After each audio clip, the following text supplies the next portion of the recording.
Recording in progress. Oh, and just confirm the meeting recording is started. Thank you. Call this meeting to order, and I will entertain a volunteer to read the mission and vision, please. Or I can say it. Oh, you got it. Tukwila Pool Metropolitan Park District mission statement: provide a welcoming public aquatics facility managed in a fiscally responsible manner with a focus on educating all ages in the lifelong skills of water safety. We carry out this mission with a board and staff who are compassionate, inclusive, and responsive to the needs of our diverse community, working to foster positive and lifelong experiences with aquatic environments. The TPMPD vision statement: contributing to the quality of life for our community and for future generations through welcoming, fun, safe, and positive aquatic experiences at the Tukwila Pool. Thank you. Now everybody tries to face the flag for the Pledge of Allegiance. No, Rebecca. I pledge allegiance to the flag of the United States of America and to the republic for which it stands, one nation, under God, indivisible, with liberty and justice for all.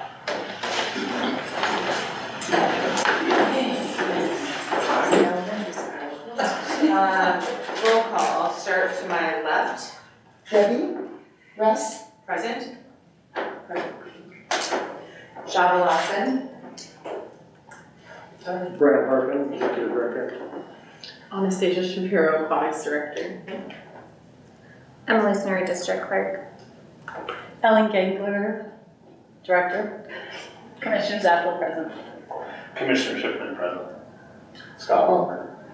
Director Angelo Anderson present. It looks like we're also joined by Rebecca Beer via Zoom. Hello, Rebecca. Hi. Rebecca Bears, Seattle Parks Foundation. Item number 3, a motion to approve the agenda. I make a motion that we approve the agenda. Commissioner Shipman seconds. Any discussion? Seeing none, all in favor of approving the agenda, say aye. Aye. Okay. Agenda approved. Item 4, staff spotlights.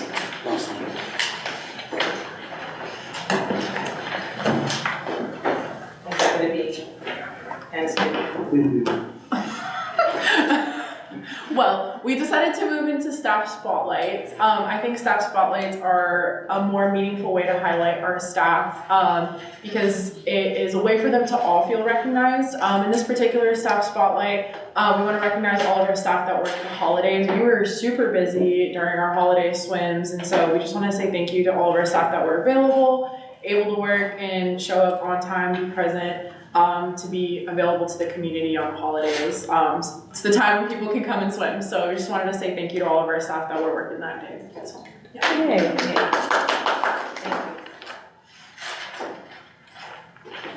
Moving on to item 5, citizens' comments. Do we have any verbal comments, citizens' comments tonight? No?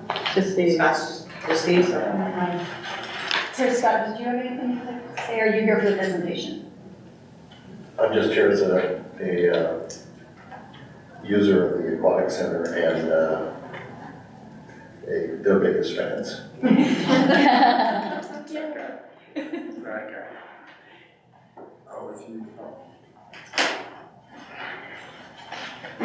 we have any discussion regarding citizens' comments?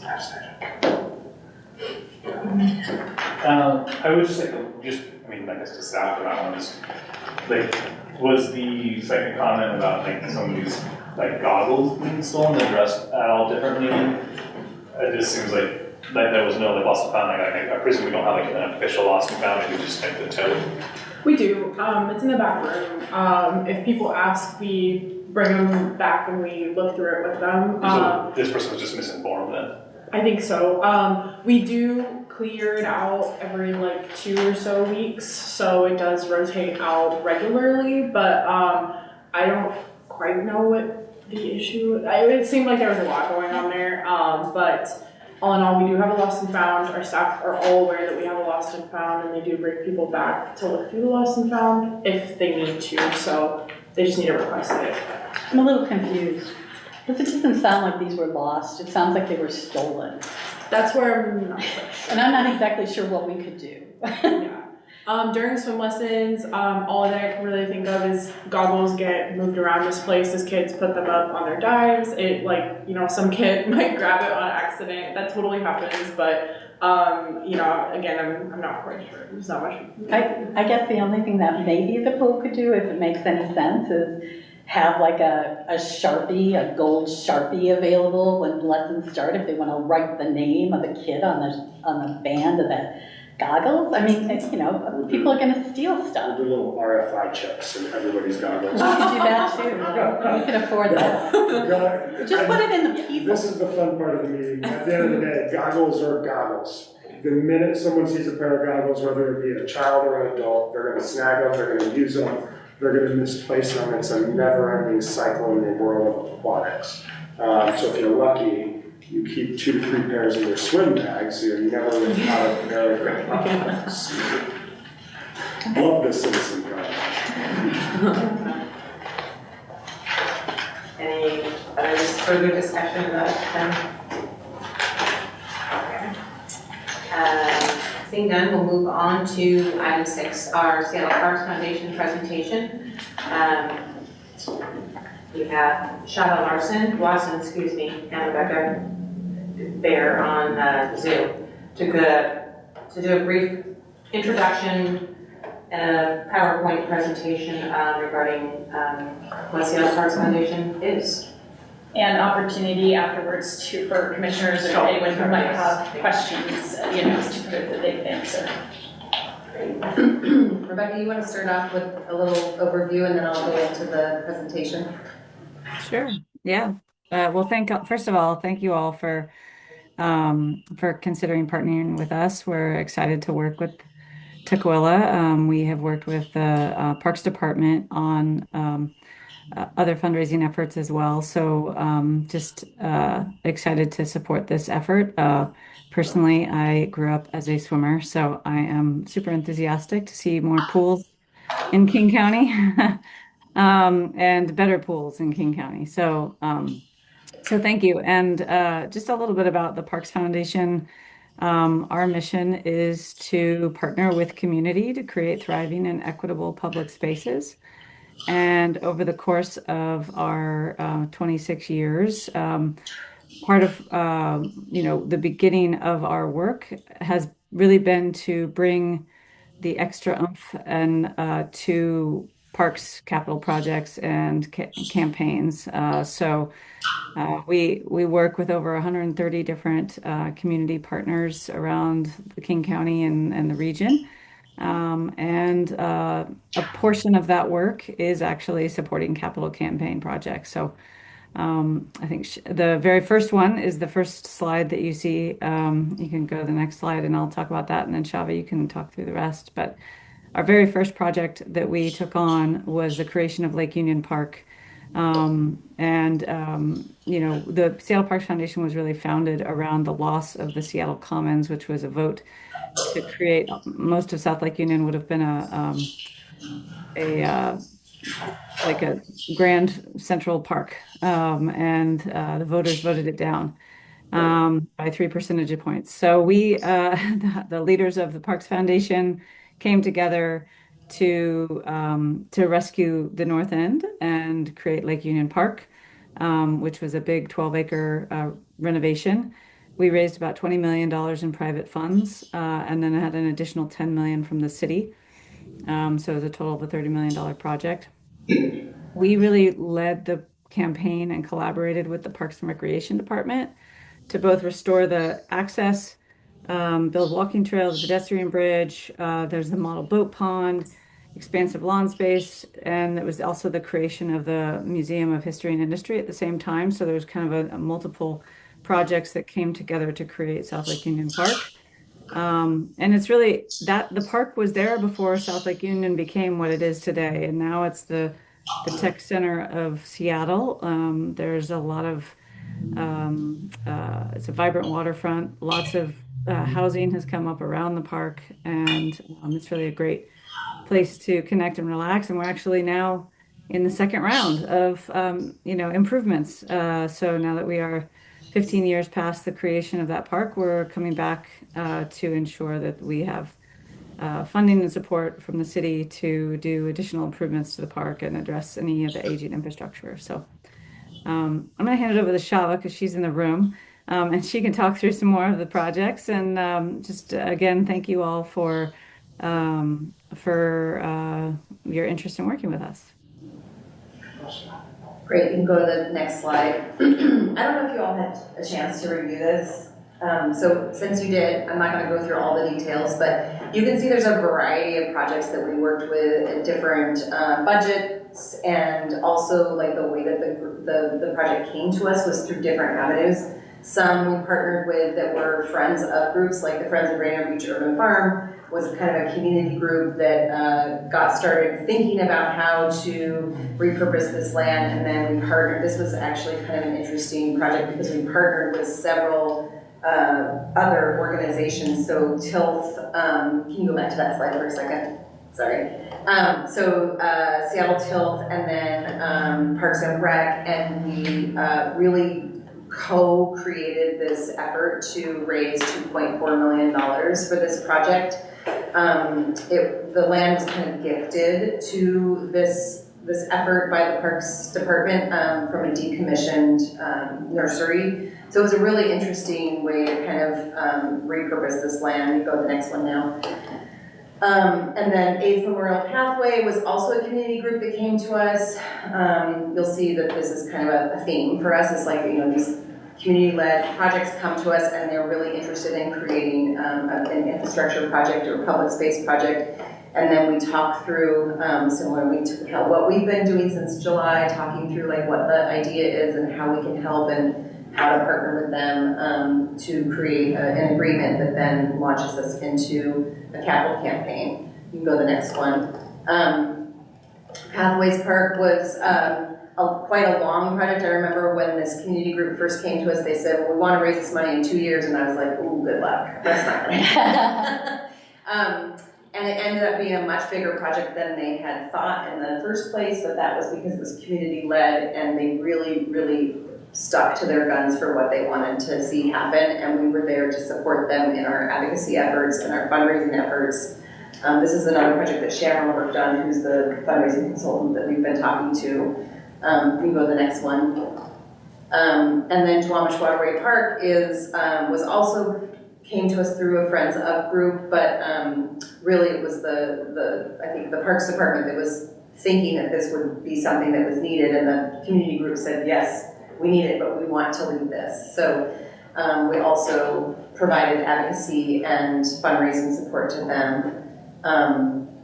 It's a little bit of a smaller budget. Unfortunately for Duwamish Waterway Park users, it's not in the best shape because of the issues with soil being near the Duwamish River. It's a Superfund site, and so there's areas of the park that the community can't use. So we're hoping to tackle that soon.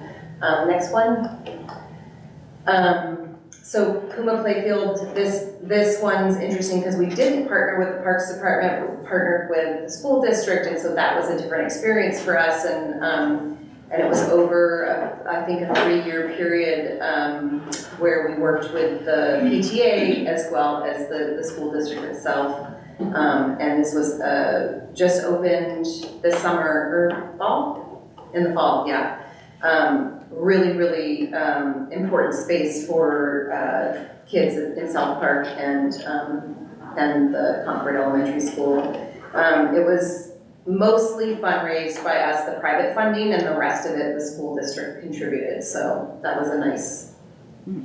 Just to be clear, we actually inserted this in the levy for the school, so it was part of the timing of this project was successful because we were able to get it in the cycle for the capital levy for the schools, and that kept it moving.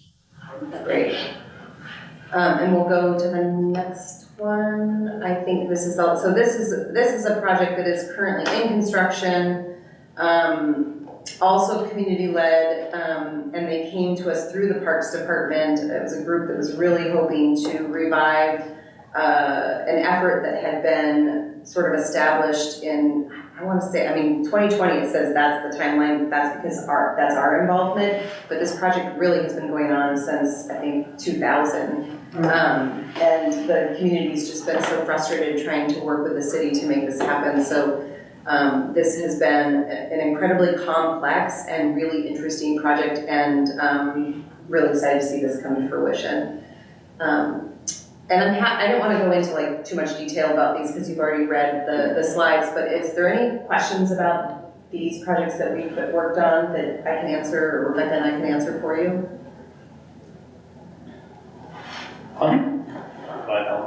Well, I'm just curious, like on something like this, it seems like there's a community group who started this, but who's actually going to be maintaining the super block and all that? Because it's not a Seattle park, it's not a Seattle public school.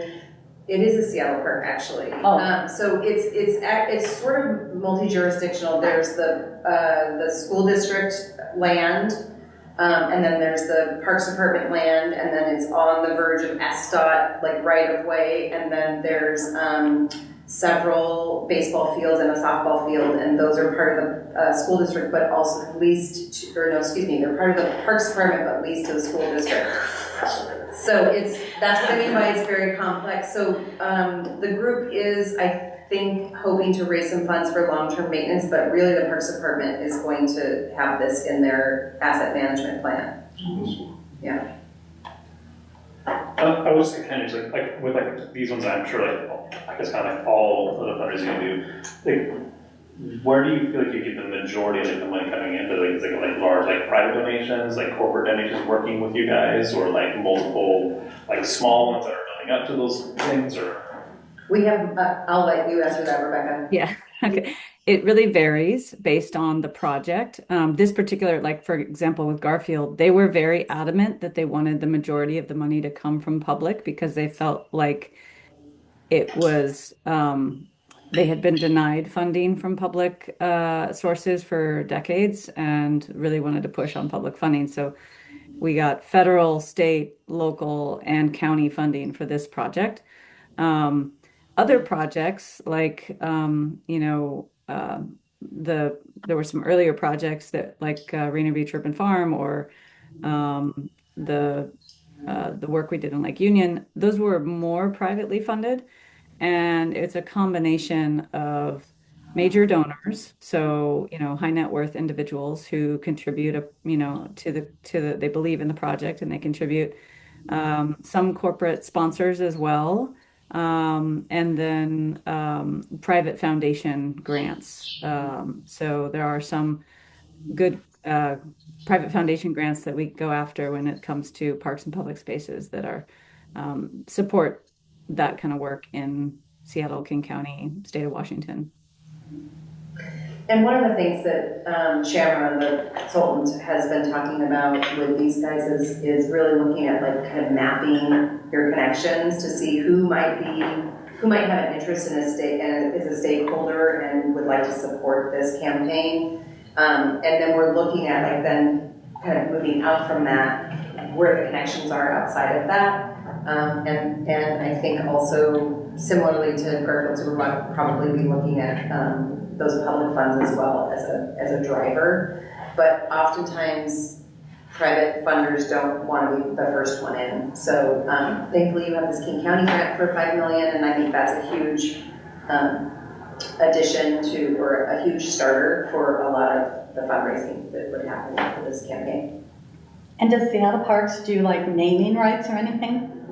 Like when you talk to your different contacts, has anybody said, hey, I'll give you $10 million if you name it after me? They don't like that. Yeah, the city of Seattle is not so keen on naming. There are some exceptions. The waterfront had some exceptions that went through city council to allow certain areas to have donor recognition. And I'm not sure in your case, that would be something we could work with you all. And, if there is a donor and you are comfortable with that donor and their background and history, um, that is perfectly viable option. A lot of organizations and major capital campaigns do that.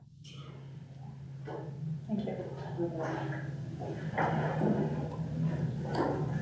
Is there any other questions for Sean or? Debbie, do you have some questions? I know Debbie's brand new to I'm our really the board. new kid on the block here, so when you go to these donors that, and you have all the different things, are the donors specific for the project? Or do you go like, say, the Bill Gates Foundation, just to name someone I know that gives money?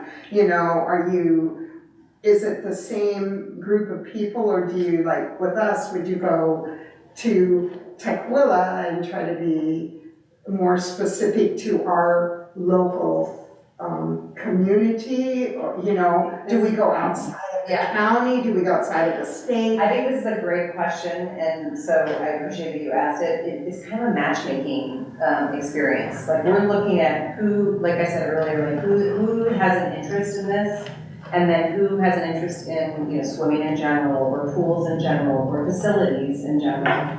I think there are many different ways that we can look at that, and that's one of the conversations we've had with Sharon, the fundraising consultant, is kind of like figuring out sort of who is on the map and then where the gaps are, so that we can look at who might be interested in supporting, and then outside of that, like who's adjacent to that.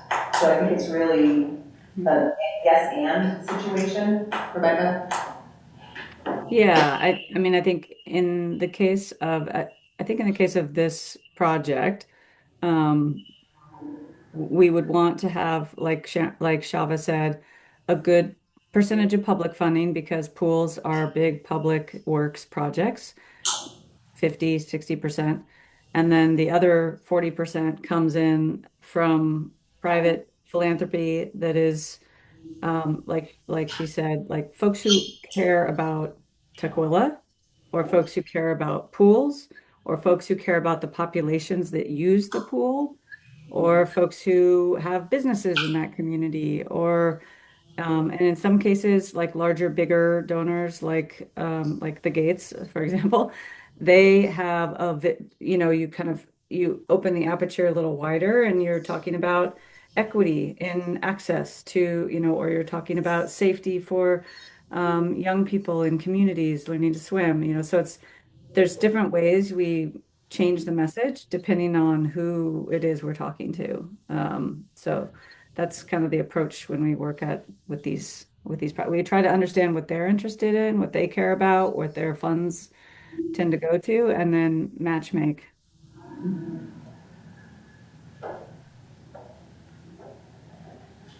Great question. Okay. Any other questions? Do you have any questions? No, I'm just, my experience was with the Goodwill Games pool back in 1990. It's a long time ago now. But the learning point was that a project, could seem impossible at the beginning. It's a great idea, but how we would get it done, and in just hearing the different sources where you get your people that can help you, go through the process. And we had the same thing, that Weyerhaeuser donated land for 3 years, and other sources just popped up, and we had to hustle to figure out how we could get to it. But a grassroots project, and it was my own personal greatest civics lesson since probably 4th grade. That you can happen. You can get projects done.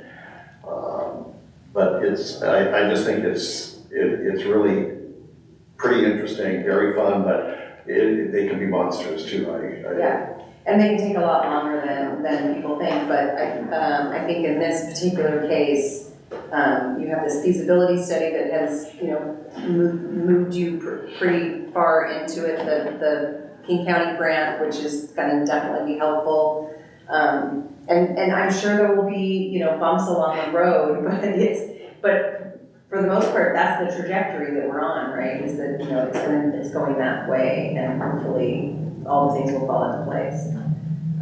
We just have to have faith in that, and that's what all these projects had, and a lot of patience and perseverance. Yeah. And then another question I had was, it sounds like you stay involved, and we need to continue to fundraise after the project's completed. I thought that's how I read it. Is that correct? No, you shouldn't have to continue to fundraise. It's a Oh, no? No, it's a campaign that we will launch, and then at some point, you know, hope to have a goal end point and a goal dollar amount. And when we reach that, we're done. You shouldn't have to continue to fundraise for that. Okay. Yeah, so Debbie, so as far as sustaining it, that will come through our regular levy funding to sustain operations for a facility. So Okay. the operations will And not, or yes. future capital campaign, depending on what Yes. needs to take place. So this specific capital campaign is specific to the project we're hoping to get off the ground, right? In the future, general operations, but again, as things continue to change or you continue to want to realize something else in the facility, doesn't mean you can't run an additional capital campaign and or fundraising campaigns in the future. But we don't need it for general day-to-day operation. And that's what Vanessa Okay. was. Well, that's a good thing. And thanks, Fred, for clarifying that. That's helpful. Yeah, fundraising should be an ongoing mindset within our organization and organizations like ours, because fundraising also supports scholarships. Fundraising also supports ongoing maintenance and upkeep. One of the things that I was super impressed with organizations in Arkansas and elsewhere, parks, they are building endowment funds into every public project to guarantee that it can continue to sustain itself, has funds to maintain those projects on an ongoing basis. They will not break ground on projects without an endowment to maintain it. And that was a fascinating model. So fundraising is going to be a regular, reoccurring piece of this after this major campaign. And that was actually my question because of our conversation about an endowment. Is that something considering this first initial part of the processing, is that something we should be thinking about with you guys, or is that well, you're going to have the opportunity to put money in now, but we're also going to have opportunity for an endowment that's going to be coming up, once things get going, if that's something that should be included with the campaign? Yeah, I mean, we have partnered with groups that have wanted to raise, like I was talking about earlier, like maintenance funds and an endowment to sustain the operations of activities, but it sort of it would be dependent on what the appetite is once we start going out to ask for if people are interested in supporting this project. So that's something that you should definitely talk to Shamra about and make sure that she's aware, so that when she's having those conversations with people who have interest. Absolutely, it's not lost on us. Right. And I think we've had some loose conversations, some high level with Shamra about things like that. I mean, the focus would be on this campaign, but at the same time, that would be a conversation. Kind of planting the seeds for the Yes. next part. Yes. I'm really curious, as far as the history and all these different groups that you've worked with, and to this whole point is, we do this great campaign, we raise all this money, we build our new facility, and then what has the experience been? Have you seen organizations then just kind of, we're done, we're not going to communicate anymore with these people who made this possible? Or are you seeing success with people who, maybe once a year, I don't know, anniversary of whatever, send out a little thank you and, you're welcome to come visit and see how this is going, and just maintain a relationship? Because if you have to start a new relationship every time you start a new campaign, oh my God. No, that's, I can speak to that a little bit. So part of the benefit of working through the Parks Foundation is that once a donor becomes a donor to the Seattle Parks Foundation, we steward that donor in perpetuity until they tell us they don't want to be contacted. And we can, if that's something that is of interest specifically after the campaign, to have Tukwila specific communications. Those are certainly things we can talk through, as we get farther along. But it's certainly, we care tremendously about all of these donors, and because we see them contribute to other projects in other places. So I think that's part of our work is really my team, on a regular basis. We're especially the high net worth individuals who are giving, large sums of money. Those are people that need to have regular updates on the project and coffee and meet with you all, or, those are the kinds of things that we would probably do over the course of the fundraising campaign. And then once the campaign is over, we would continue to steward them and, ensure that they're getting updates on how things are going. And invite them to events. I mean, that's another way to engage if people are interested. Yeah, it's a good question. Yeah. I think it's like one more, maybe kind of stupid one, but I just out of curiosity, because we're so early in it, like how beneficial, successful, no, that's ridiculous to do like the very like stereotypical, like having like the engraved names and, like paid, like for this brick, they donated $1,000, that sort of stuff that's in a campaign. Yeah, or is that just like, No, I mean, you guys don't think about that. That can happen. Usually, I would say that's the community, like, part of the campaign, which is at the end. So, like, when you're raising the last 10% of the campaign, that's the kind of thing you would do where you kind of shop it around to community, because that's where people who don't have a ton of money and aren't well-resourced are gonna be like, yeah, I want a brick. I go to the pool all the time. I want to be able to see my brick there. So, I mean, like Pike Place Market did that for, I mean, it's an opportunity for people to feel like they have a stake in it, but that doesn't have a high dollar cost. And I guess that's what kind of I'm curious, is it like one of those things where it's like if somebody's donating like $1,000 for a brick type thing, but it costs $200 to make the brick? I mean, is there like a certain, like, you need to make this amount of money for this thing to be really worth your time to do it? I don't know the answer to that, but I think it would be something we would figure out as we went along, but mostly it's like, what's the appetite for that? Like, does the pool want that? Does the community want that? So that would be something that would have to get figured out as you sort of got to that stage. But in theory, you are correct that $1,000 brick, what is the expense of the brick, the engraving of the brick, so there is going to be some cost. Right, and I mean, products that can actually be like, sometimes like structural, but a lot of times it's not necessarily like a structural thing, it becomes like it's a feature. It's a feature, or an art piece, or whatever, and it's like, so like, then like you're paying for the commission for somebody to put that together, and so kind of. Yeah, and also you want that towards the end because people they're not very patient. They don't want to give the money and then wait 3 years. So you want to do it. I'm sorry, I'm just projecting from some experience. And that's exactly why, how Shava described it. When we do a capital campaign, it's a quiet campaign for the first 80% or 80 to 90% of the campaign. We're talking to foundations, major donors, public agencies, raising the big dollars.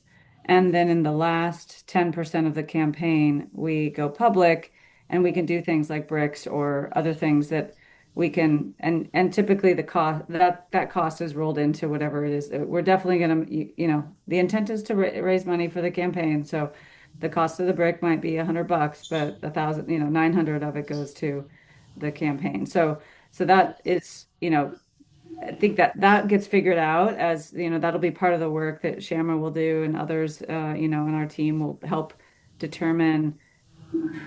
We have to get to the design and the actual, first. And there's some other pieces in front of that. But absolutely, that is and those are the kinds of things that, I don't know if you've paid attention to the Seattle Waterfront Project, but that's exactly what they're doing right now. They raised $100 million, and they didn't go public with like buy a brick, or put until the last 6 months of the campaign. Yeah.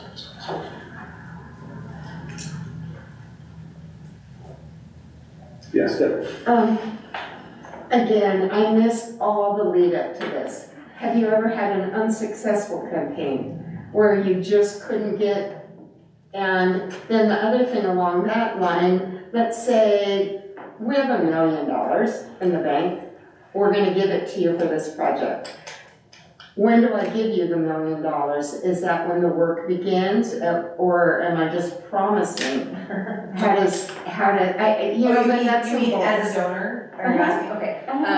So I already forgot your first question. Oh, it was about, and have you ever had Yeah, somebody unsuccessful. want a campaign and nobody wanted to give to it? Yeah, so I've been at the Parks Foundation for 13 years. I've never had that experience. There has been a project where we were in sort of like early feasibility, like looking at what if this was possible, and it didn't look like it was, we hadn't talked to donors, but it didn't look like there was much interest, or there would be enough support for the side of the campaign. This was years ago when, when whatever came to us for a project that just wasn't effective, it wasn't all thought out. Sometimes that happens, and then they go back to the drawing board and plan for a little while, and then they come back, and then it's successful. So we've seen a lot of that. And then regarding promise or pledges. Well, I was thinking someone could die, everything could change, and Yeah. you're like, whoops. Yeah, so we get all that in writing. And donors, the way that the philanthropy world works is you book a pledge, someone has in writing that they're gonna give you $1 million. Let's say if that person dies, it's on the books that their estate owes that money. Rebecca, have you ever experienced that not happening? Like if I someone mean, has... a pledge is still a pledge, but I think that what we try to do, so we have another project going on right now where we had a donor essentially pledge $6 million, but they gave us the first million and the five is coming when we match it. And but we have the whole commitment so that we were able to bring that $1 million in, and it's currently earning interest until, and it's making money right now so that we can use that to help deliver on the project. And so I think it really just depends on the donor and what they like to do. And if we feel like the donor is a little bit, there are issues like, are they actually gonna pay? Or like they're 95 and we're concerned, then we might do something a little um, to confirm or to, start funding over a regular basis. It's all gonna depend on the status of the donor and what they're, if it's a Gates Foundation, I'm pretty sure they're good for it. But others might not, like individuals, those are people, yeah.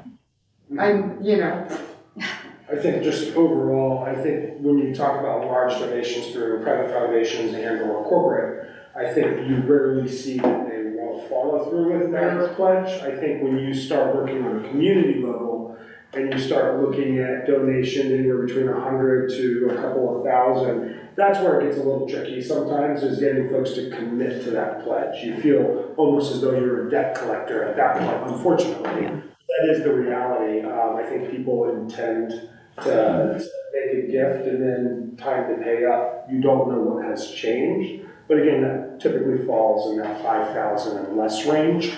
But most times it's all been, I'd say, success of collecting monies through a $300,000 campaign, from my experience, is 98%.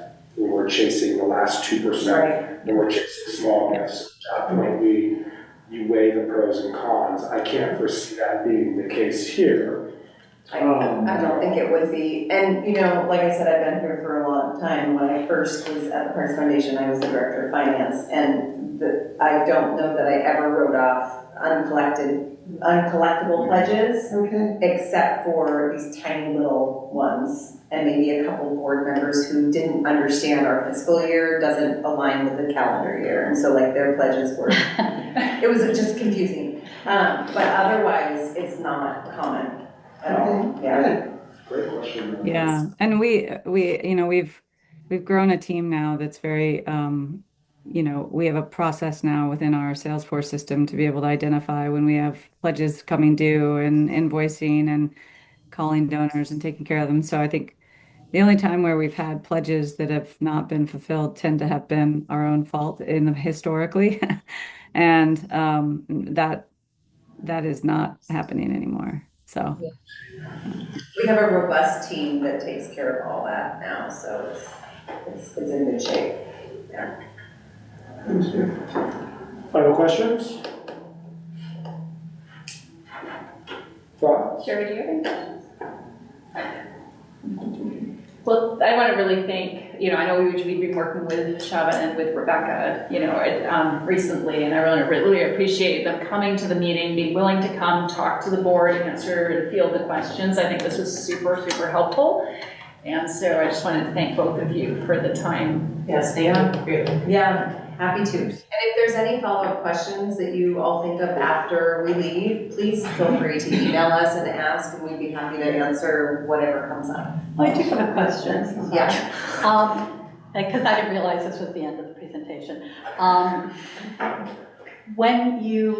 When Seattle Parks reaches out to your contacts, and let's say somebody gives, $5 million, and that is somebody that you guys have, you found them, you visited, he or she has had opportunities to invest in other things, and they have, and they choose to invest in this pool. So what is the relationship that the pool would then, do we know who the donor is? Are we allowed to talk to the donors?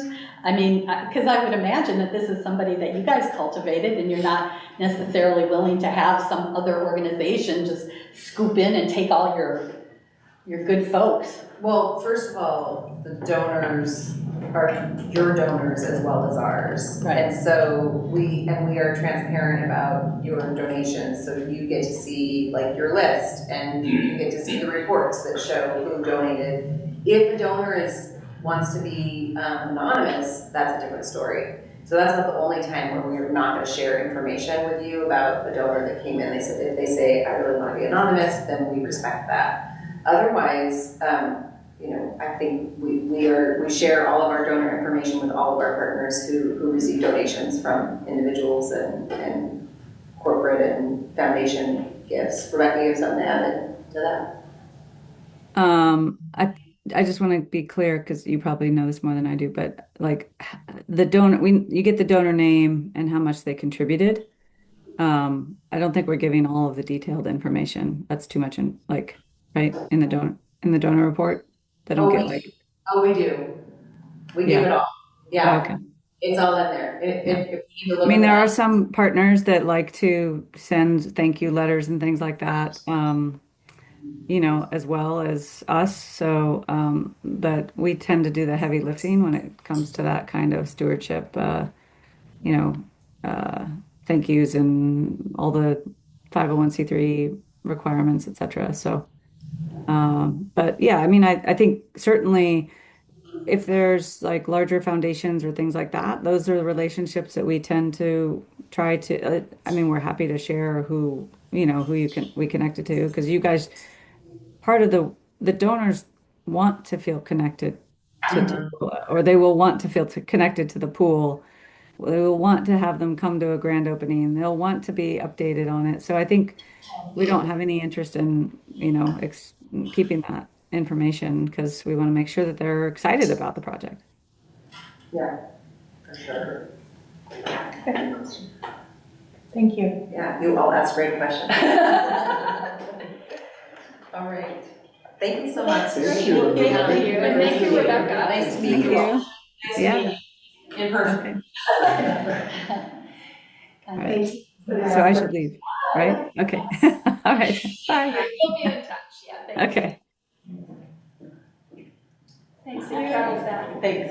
See you, Fred. Thank you.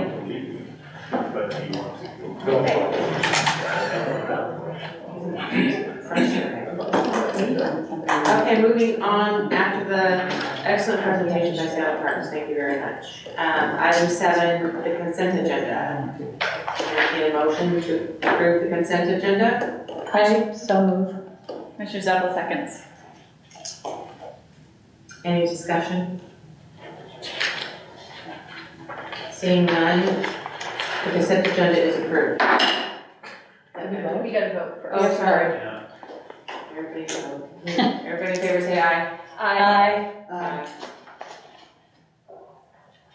Vote's approved. What a shocker. Reports. Executive Director, District Clerk. Nothing major to report other than Debbie, Russ, welcome Thank to the you. first BoC meeting in 2026. Thank Really you. excited to have you, and hopefully, as we continue to build out Q1, there'll be plenty of opportunities to meet with Emily and myself, our board president, to really start getting more in-depth knowledge to who we are, how we operate, and how we can support you through this process. Debbie also has an email, just so everybody's aware. Should have seen that in the packet, as well as, or actually in the packet in front of you. The only other thing that I'm going to mention outside of the report, just to highlight, is our 3-year financial audit is still in process. We had commissioned a 3-year financial audit with the state of Washington, the auditor's office. It's taken us longer than expected, but we are near the end, just so everybody's aware. So hopefully an exit interview should take place when I return from vacation. And then upon that exit interview, we will then start some loose discussions with banking, just to really understand financing, bond financing, should we go that direction, what does interest look like, what does a credit rating look like, so on and so forth. That was the reason why we initiated the 3-year financial audit. The accountability audit is also taking place. It's our annual accountability audit, also with the Washington State Auditor's Office. And that is being conducted essentially as we're wrapping up our 3-year financial audit. Right, can I just ask a quick question? I can't remember. Do we do annual financial audits after that, or is it going to be 3-year cycles? Do you remember? I don't remember. Yeah, I can't remember either. Yeah, I don't. I think we can add on and it just continues to build. But that's a great question, and we can ask that. Yeah, no hurry. I just came to my mind. Washington State Patrol is also an audit taking place in February. So as a district, we utilize Washington State Patrol for fingerprinting services of all employees. And so that audit is coming up as well. So more info to come. Question on that, Brad. Have you seen an increase in the charge of your fingerprinting? Have they added taxes to it? Washington State Patrol? Yeah. Great question. I do not know the answer to that. Because I've noticed that they, depending on what kind of fingerprinting you're getting done, like the Tukwila police charge more. Yeah. They charge tax. But for whatever reason, OSPI has not added tax, although it was legislation from Washington State that encouraged the taxing added. So I'm not confident that that's going to continue to be the case. That's a great question. We can take a deeper dive when we see our next invoice. Those are the 3 biggest items that I just wanted to just draw attention to as you all are looking at the report. Everything else should be pretty straightforward. The only thing I asked of the board, we've been struggling with our server, internal server, over the last couple months. That server has been addressed. That's a big component of our operation. That is the brain to our records, our files, how we operate, how we communicate, how we set up our tech. That server has been sourced. Our IT company is working on that, but we have had some interruptions to services. So just continue to be patient until we get that on site installed and configured. So just so everybody's aware of that. End of report. Sorry, was that like today's, like the issue with scanning was because of the server having an issue, or was that a separate issue? That's a separate issue. That has recently now been internet, where we don't know where that issue is coming from. Yeah, we don't know if that's an internal issue due to wires or communication, or if that's an external issue with our internet provider, with Comcast. Yeah. I just want to say thanks for the contact list and this updated correctly in the packets we received tonight. So that was the real one I referenced, not the one that was emailed out, this looks great. So if there's anything wrong, let Briar and Emily know to correct it. Because that was been one of my comments. I understood. Because I want people to be able to contact me. I understood. That's why I took care of that. I was gonna comment on there. I don't know. With the next item, legislative. What do we have left? What do you have for legislative updates?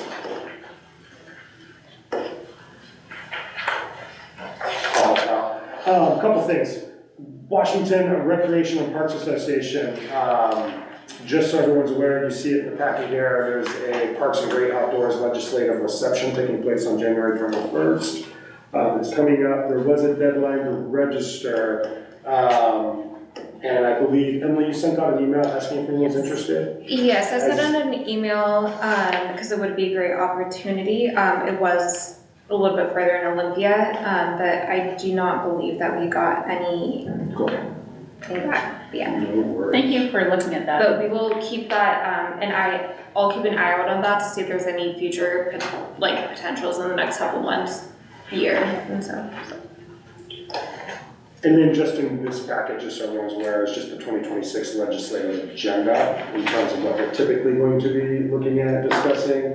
There's also a legislative committee that meets monthly with WRPA. I have not had a chance to sit in on that meeting. That may be something that Emily may be attending on the district's behalf. But that is what is in front of you until we actually start getting into legislative business, where there are items that may or may not impact special purpose districts, parks and recs, things like that. Are you getting those emails? I'm sorry, I lose his contact, I forget it every time, his name. For which? Legislative updates, The WPRA lobbyist, and I can never remember his name. And I don't have it this year either, because last year I had it, I just remembered. All their communication in WRPA is you have to enroll in the portal to receive communication, because I, for a minute, wasn't also receiving that communication. This is from the lobbyist. This is from the lobbyist that, so we'll get that name and forward it to, because I'm already getting the wallet updates. I'm getting those updates too. So we'll take it. Yeah, I don't remember his name, but he looks out for just the various districts. Yeah, he's their lobbyist, or ours. And I haven't seen anything come in from him, so I'm not sure if he's still the guy. I thought he was leaving and somebody else took it over, but I'm not sure. We'll look into that for you.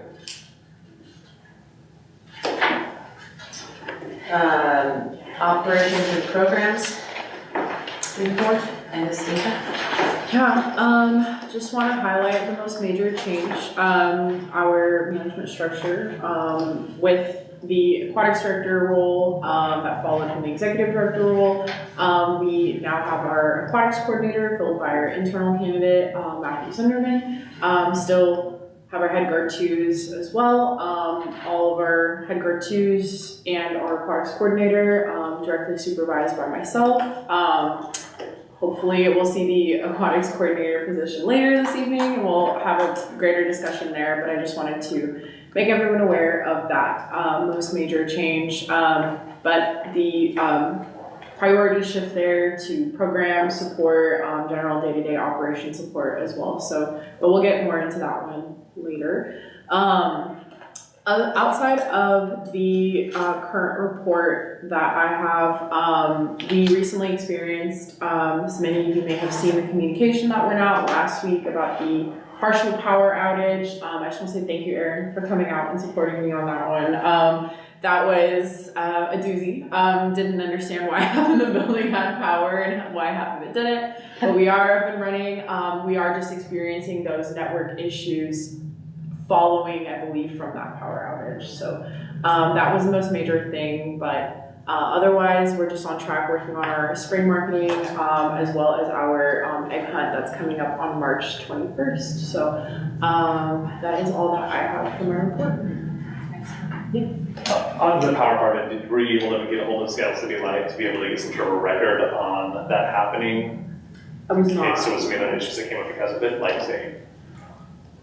and stuff got fried because of it. Well, Tosh put something on Facebook saying that there were tree roots that yeah. that grew into the vaults, and that's what caused that, you know, outrage. Is that what you saw too, Jerry? Well, I guess more concerned about like just that we had some sort of like an official thing from Seattle City Light that said like what the reason was in case we had any sort of issue with any of our equipment that happened because of it. Because it's it wasn't just like a loss of power, especially like three-phase motors that could ruin them. Yeah. So. No, it's good one. Anyways, I just hope we can get some sort of maybe everything's fine, don't worry about it. But officially, I don't know. Keep in mind he's not a councilman anymore. That's fine. Just keep it. Yeah. We are, Awesome, moving on. yeah. Next.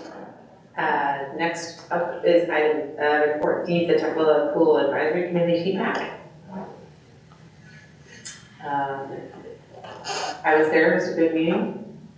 Looks like we may have finalized the bylaws. Bailey was able to also attend the meeting, give some good input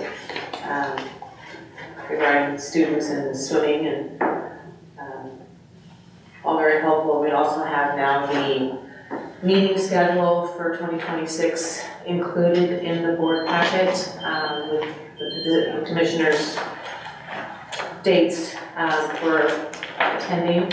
I put Debbie up first in January, that'd be a good way to get her appointed with TPAC. Of course, not further down because I'll be gone for a couple of months, but if anybody's unable to make these dates, please let me know. And there's an alternate list. There's an alternate list that you go. And these are in-person meetings? Yeah. And Or you can do them remote too, but you in person in the community while I'm center. in the country, do it. In the community center, yeah. And then they're at the pool? No, they're at the community center. Down at the Tukwila Community Center. Oh. Except for May. Except for May, that's right. Debbie, Down in Allentown. yeah, well, I think when we meet, I'll have her grab all that info for you. Okay. So, yeah, we can. No, Except the meeting is well, next. I know where it is. Yeah, short email. Is, okay, yeah. Oh, yeah, it's down in Allentown, down by the Dwellin. You know the bridge that's no longer? It's no longer out 47. Yeah, we'll get you the information. Yeah. Okay. Finance Committee has no report, because we didn't meet in December, which is pretty normal. But Brad did provide everybody the hard copy approved budget for 2026 along with the approved wage scale to keep handy for future, which we did last year, so that we're not printing it out with every packet. This will not make it into your board packet, so if you need a new copy or you desire a financial document that typically used to be supplied that does not need to be duplicated from the finance packet, please reach out to Emily, and Emily and Amy can coordinate those pieces for you. Thank you for doing that. Hold on for this. I know, I just saw that. Was there a time for this? Oh, it's at 9 On the o'clock. 17th, It starts at 9 a.m. 9 a.m.? 9 a.m. Okay. Free coffee. Sorry, During that should water actually be schedule this? on Saturday morning, yes. That's a good call. It's only once a month. And it's for the Tukwila Pool? Well, it's an advisory committee. It's our advisory committee people, so it's our volunteers who come and Fun. help advise, provide Maybe input, you volunteer. should, yeah, you're the first, so your next one wouldn't be till May. So yeah, so it should be good. You'll enjoy it. Yeah. Okay, 9 a.m. Time to be, place to be determined. It's in the water. Feasibility studies steering committee, FSSC. Yeah, my report's in the packet. Brad and I didn't get a chance to chat today. I was hoping to chat just to see, we've had some, I'm just gonna say location is our priority, one of our big priorities for first quarter, so that's where a lot of our focus and effort and bandwidth has gone, whether it be with the Kidder Matthews, which is included in your packet, with real estate, or whether it be with the city of Tukwila. We met with the mayor and so we met with Kidder Matthews on January 12th, December 10th, 2025, and we met with the city, and it was the mayor and the Parks and Rec director on December the 23rd, and then there's been ongoing conversations with the city, including a Zoom call last Friday with the whole Parks and Rec team. So ongoing conversations to see what or how or if the collaboration can occur between the Parks District and the city. And so we have some next steps that we're working with the city with, just to see what that looks like. So more to share. What's the plan with the school district? No comment at the moment. We have not officially begun those conversations at the moment. So I don't have an update on what the plans are. Well, because we're kind of on a fast track, correct, to find a location. So I'm just curious if you know, we need to, you know, Okay. Yeah. to have a motion to not work with the school district or something at some point. I think that will come. We do need to make that decision, and we do need to officially make that decision at a board meeting. I think what's going to happen is once I get back, then we'll re-engage. The school district mentioned that they wanted to bring the discussion back. We just have not followed up with them. Back to their board. Back to their board, yes. Yeah. What did you say? Back to their board. They want Right. they have not communicated to us that they want to bring it back to us, that the school district wants to, there was a school district member who wanted to bring it into January's discussions at the school board. So I will, you know.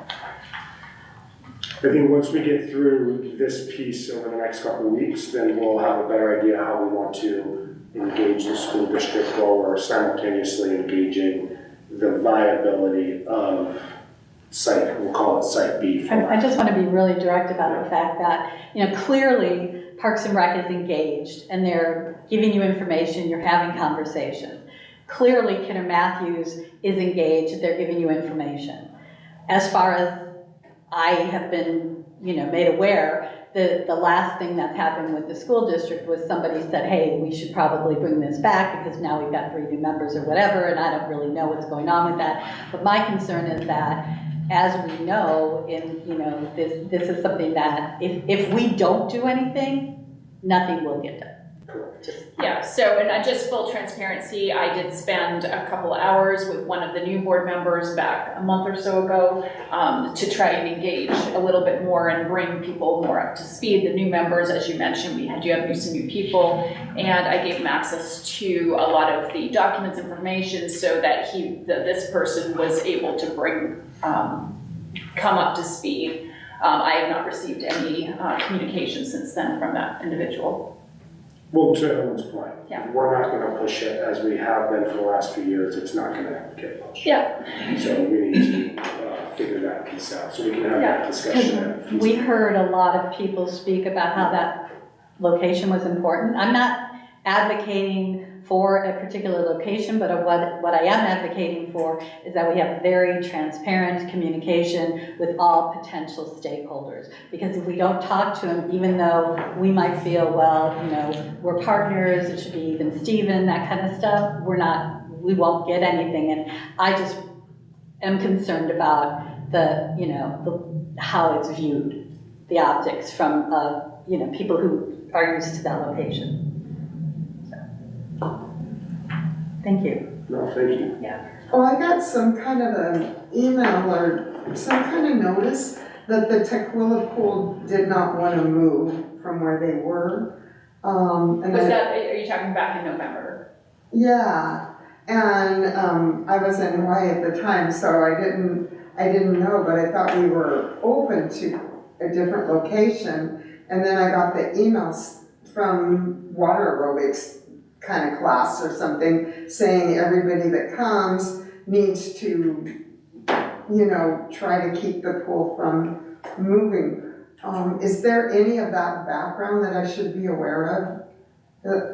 Because that was confusing because I thought we were open to other locations. We are. I think in short, but yes, feasibility is a great place for us to delve into this a little deeper and or our meeting on the 21st. But in short, the preferred site was the school district site.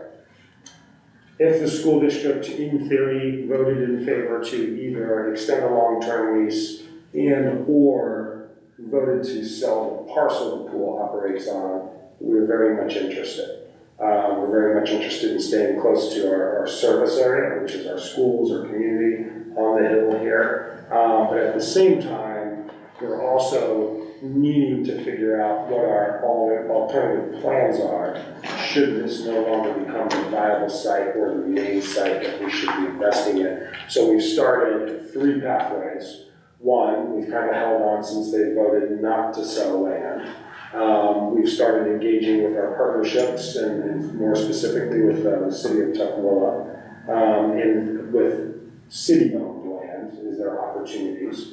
And then 3, we're engaging with a commercial real estate broker to really just have a better understanding of the landscape in Tukwila on what's possible between 2.5 and 5 acres of land, whether that's land, leasing space, retrofitting something, what's possible. Last thing we want to do is put all our eggs in the school district again, and then all of a sudden. So we have not decided that. Yeah, so we do have some time constraints regarding the King County grant. So location is, that's why we're bringing it up with FSS. I mean, are we like stuck between a parking lot and a football field? No, we're just looking at different alternatives. Right now, though, that's.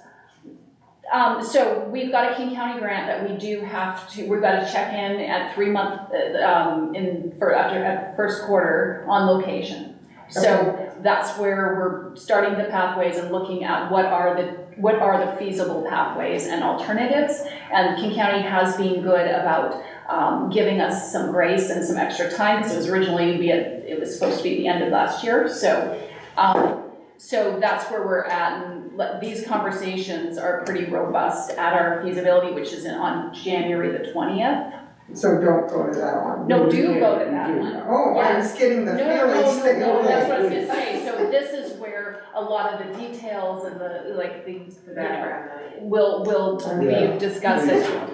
Yeah, so please do. I would encourage everyone to come because location, although, Seattle Parks Foundation is super important right now as well. We've got several things that, we've been a little busy, but location is a focus. That's why I brought it up at this meeting, just to give people a quick update that's where.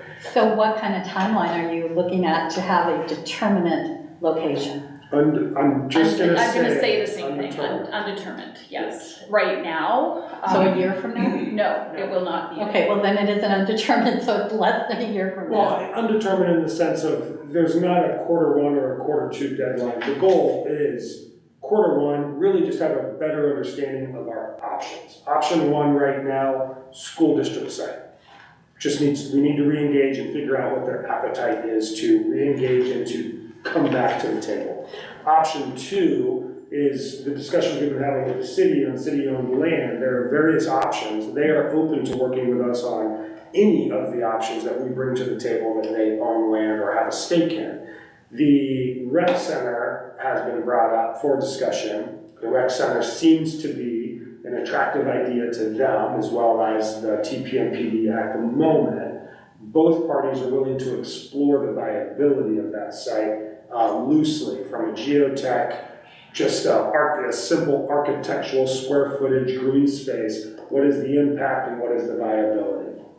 Option 3, we don't know yet until we engage with Kidder Matthews. The short-term goal would be Q1, Q2, we should have an idea at least 3 viable pathways for the board of directors to look at those pathways, be presented the pathways, and start making a decision on which pathway we need to pursue. One's going to come with cost, monumental costs as we know, that's commercial real estate. One's going to come through a partnership and the nuances of what that looks like.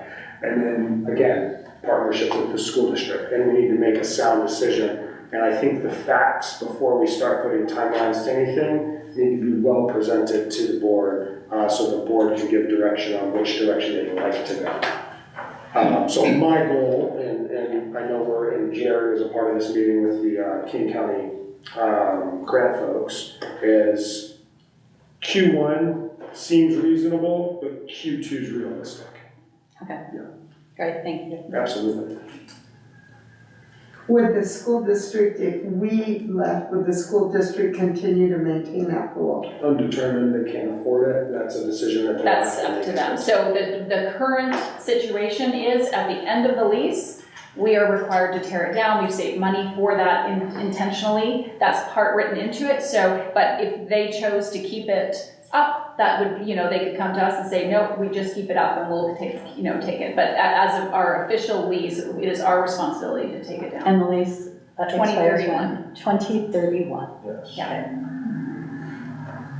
But we've been saving for that. Have we checked in the cost of it? Are we?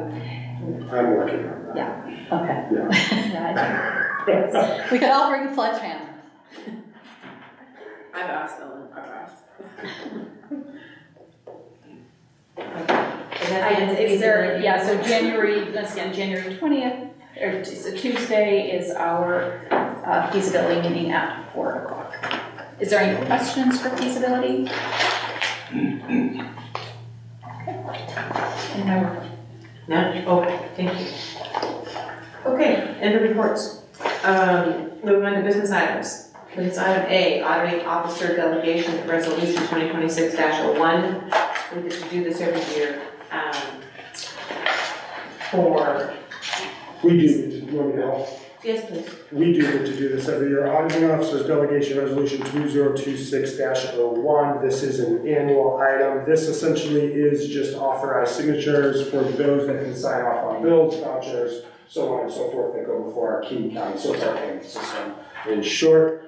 So all commissioners will be passed a document at some point to provide their signature. And so you may be in the rotation to sign off on vouchers or other things as designated. Currently, Amy, our bookkeeper, will provide that information. It'll typically go to our board clerk and myself, but in one of our absences, other commissioners have the opportunity to sign off on those bills. But you'll be given the bills regardless if you're signing them or not. So this is just a formality piece that we put before the board to approve. Thank you, Brad. You explained that way better than I did. Okay, Jerry, I make a motion that we approve resolution 2026-01.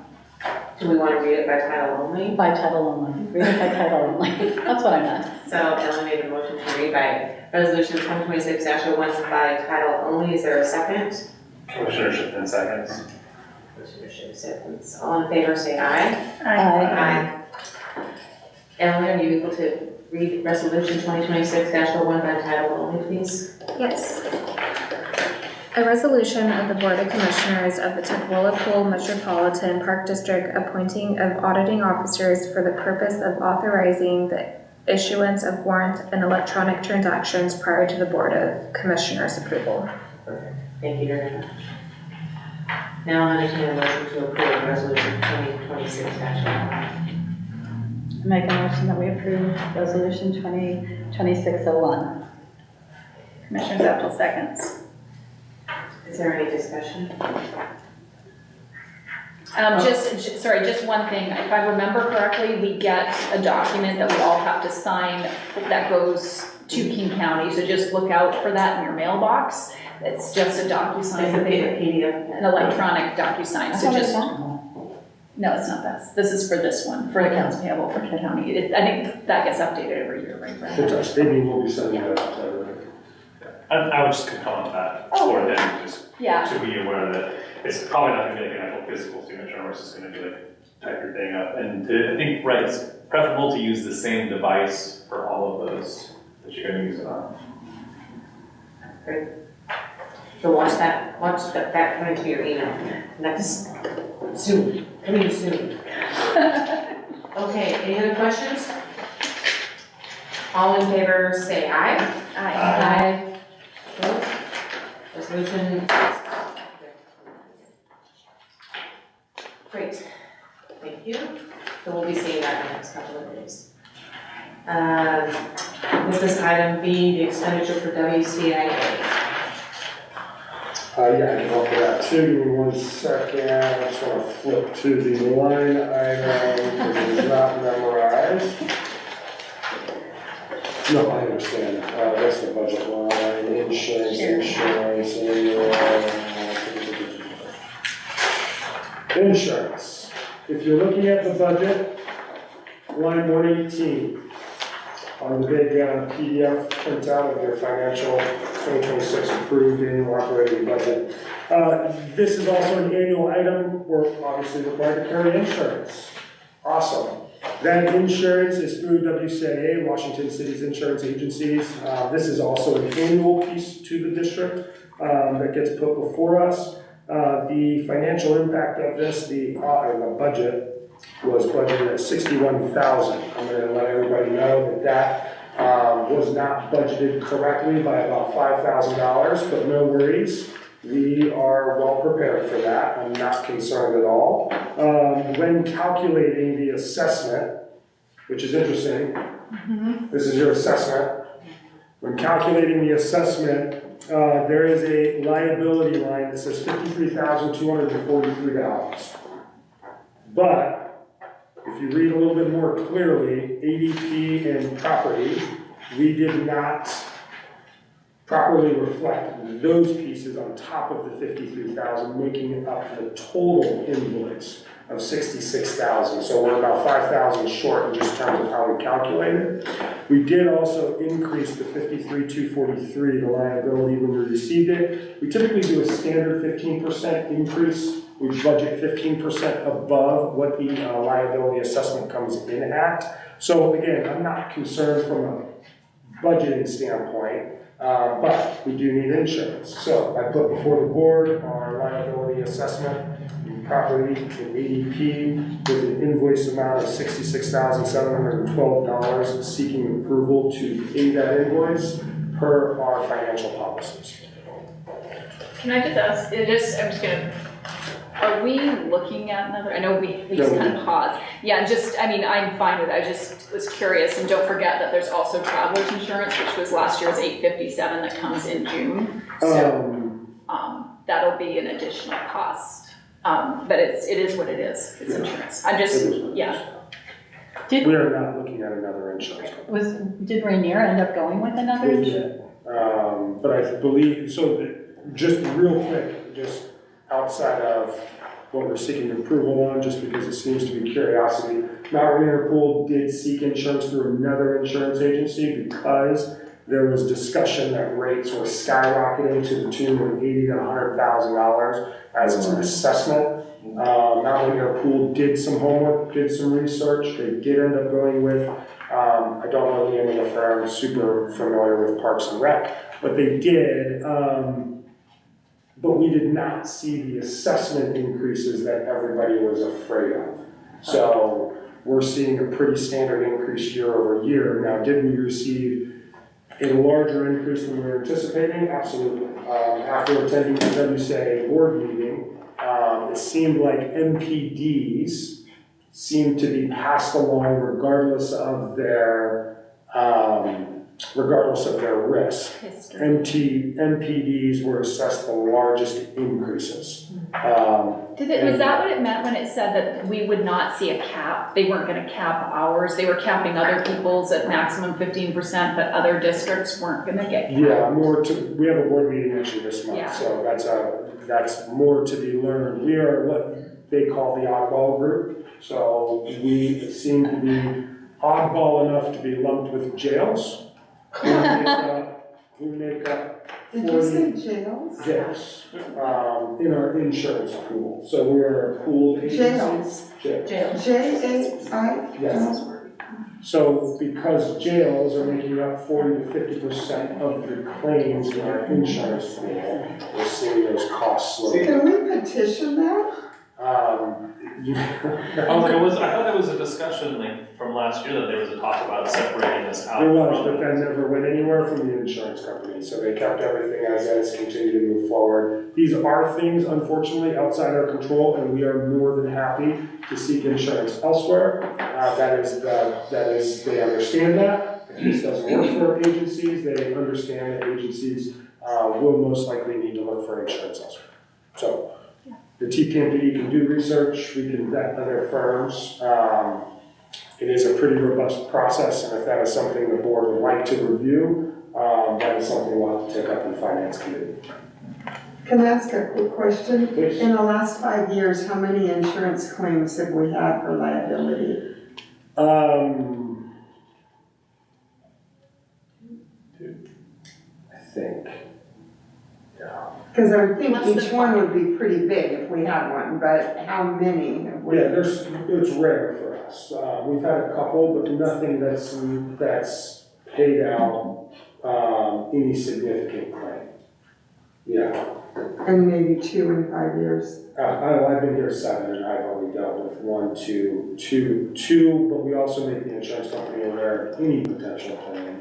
So 2 that actually amounted to legal, and then they took care of everything else from there. But yeah, nothing that's impacted the district and or the district's assessment rate.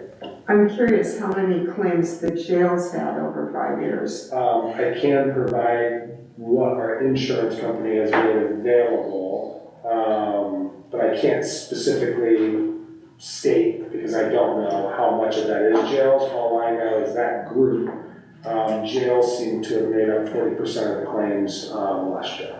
And Brad, wasn't it also true that one of the other swimming pools that was in our little group is responsible for like 90% of the claims that happened? Just Right. one particular location. Well, drowning and drowning death tends to lead to a significant piece. So we're in a risky business, right? And so risk is the number one piece that we need to manage on an ongoing basis. So for the length the TPMPD has been an independently run special purpose district, our run loss at the end of the day is significantly low compared to other agencies and or Parks and Rec, similar Parks and Rec agencies.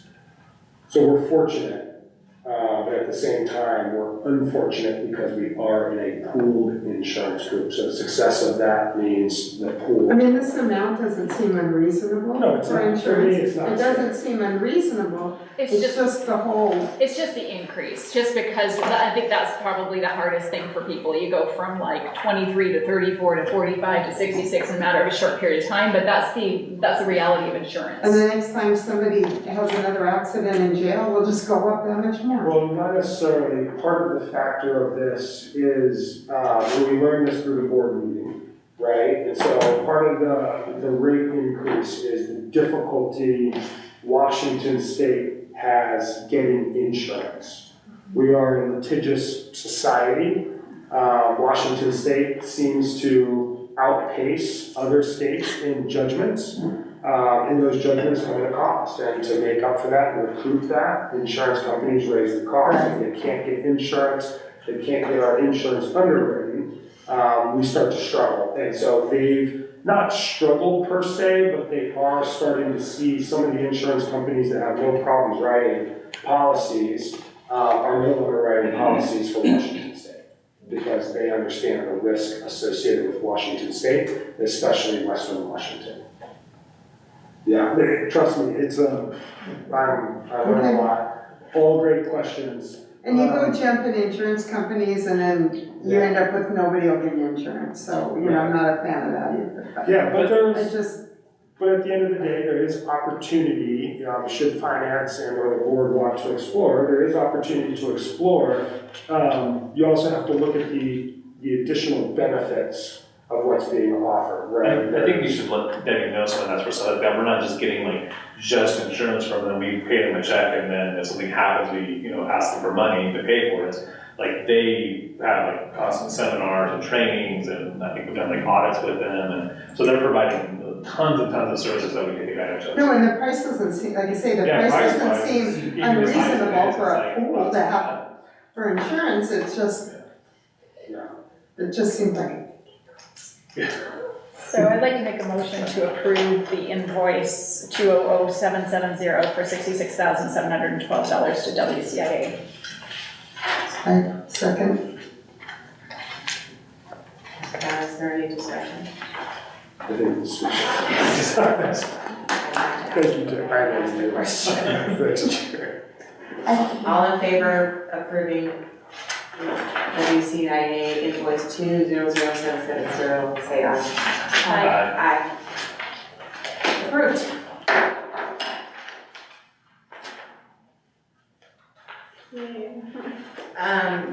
The next business item, aquatics coordinator, I realized that we had a snafu with the packet, so I want to be respectful of everybody's time. Is everybody comfortable with reviewing and looking and approving the aquatics coordinator job description that's presented in the packet?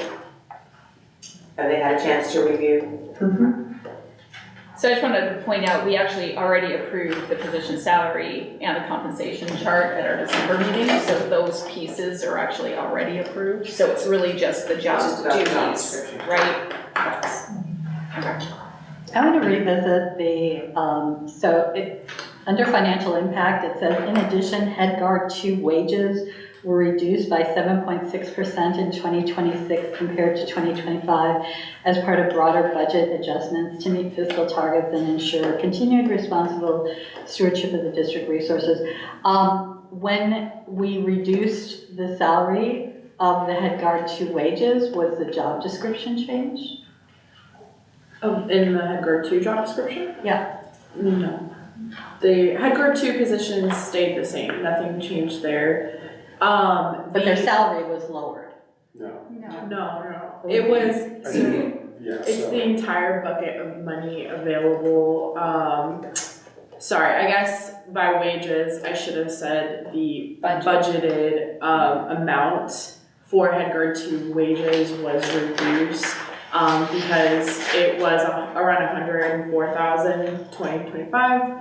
It's now sitting at 76.5 thousand. So they're still making the same amount. You just cut how much you're going to fund that position. Yes. Yeah. Thank you. Yeah, I appreciate that clarification. I know the wages sounded worse. But back to Jerry's question, I don't want the board approving something they may not be comfortable approving if they didn't have an opportunity to see the aquatics coordinator position job description in its official form. I know there was conversation floating around last year knowing that there was going to be this structure change. So to be respectful of the board's time, if we are not comfortable approving this job description, then I will leave it to you guys. I can represent this at the February meeting, if that's better. I appreciate that. I don't know how the board feels.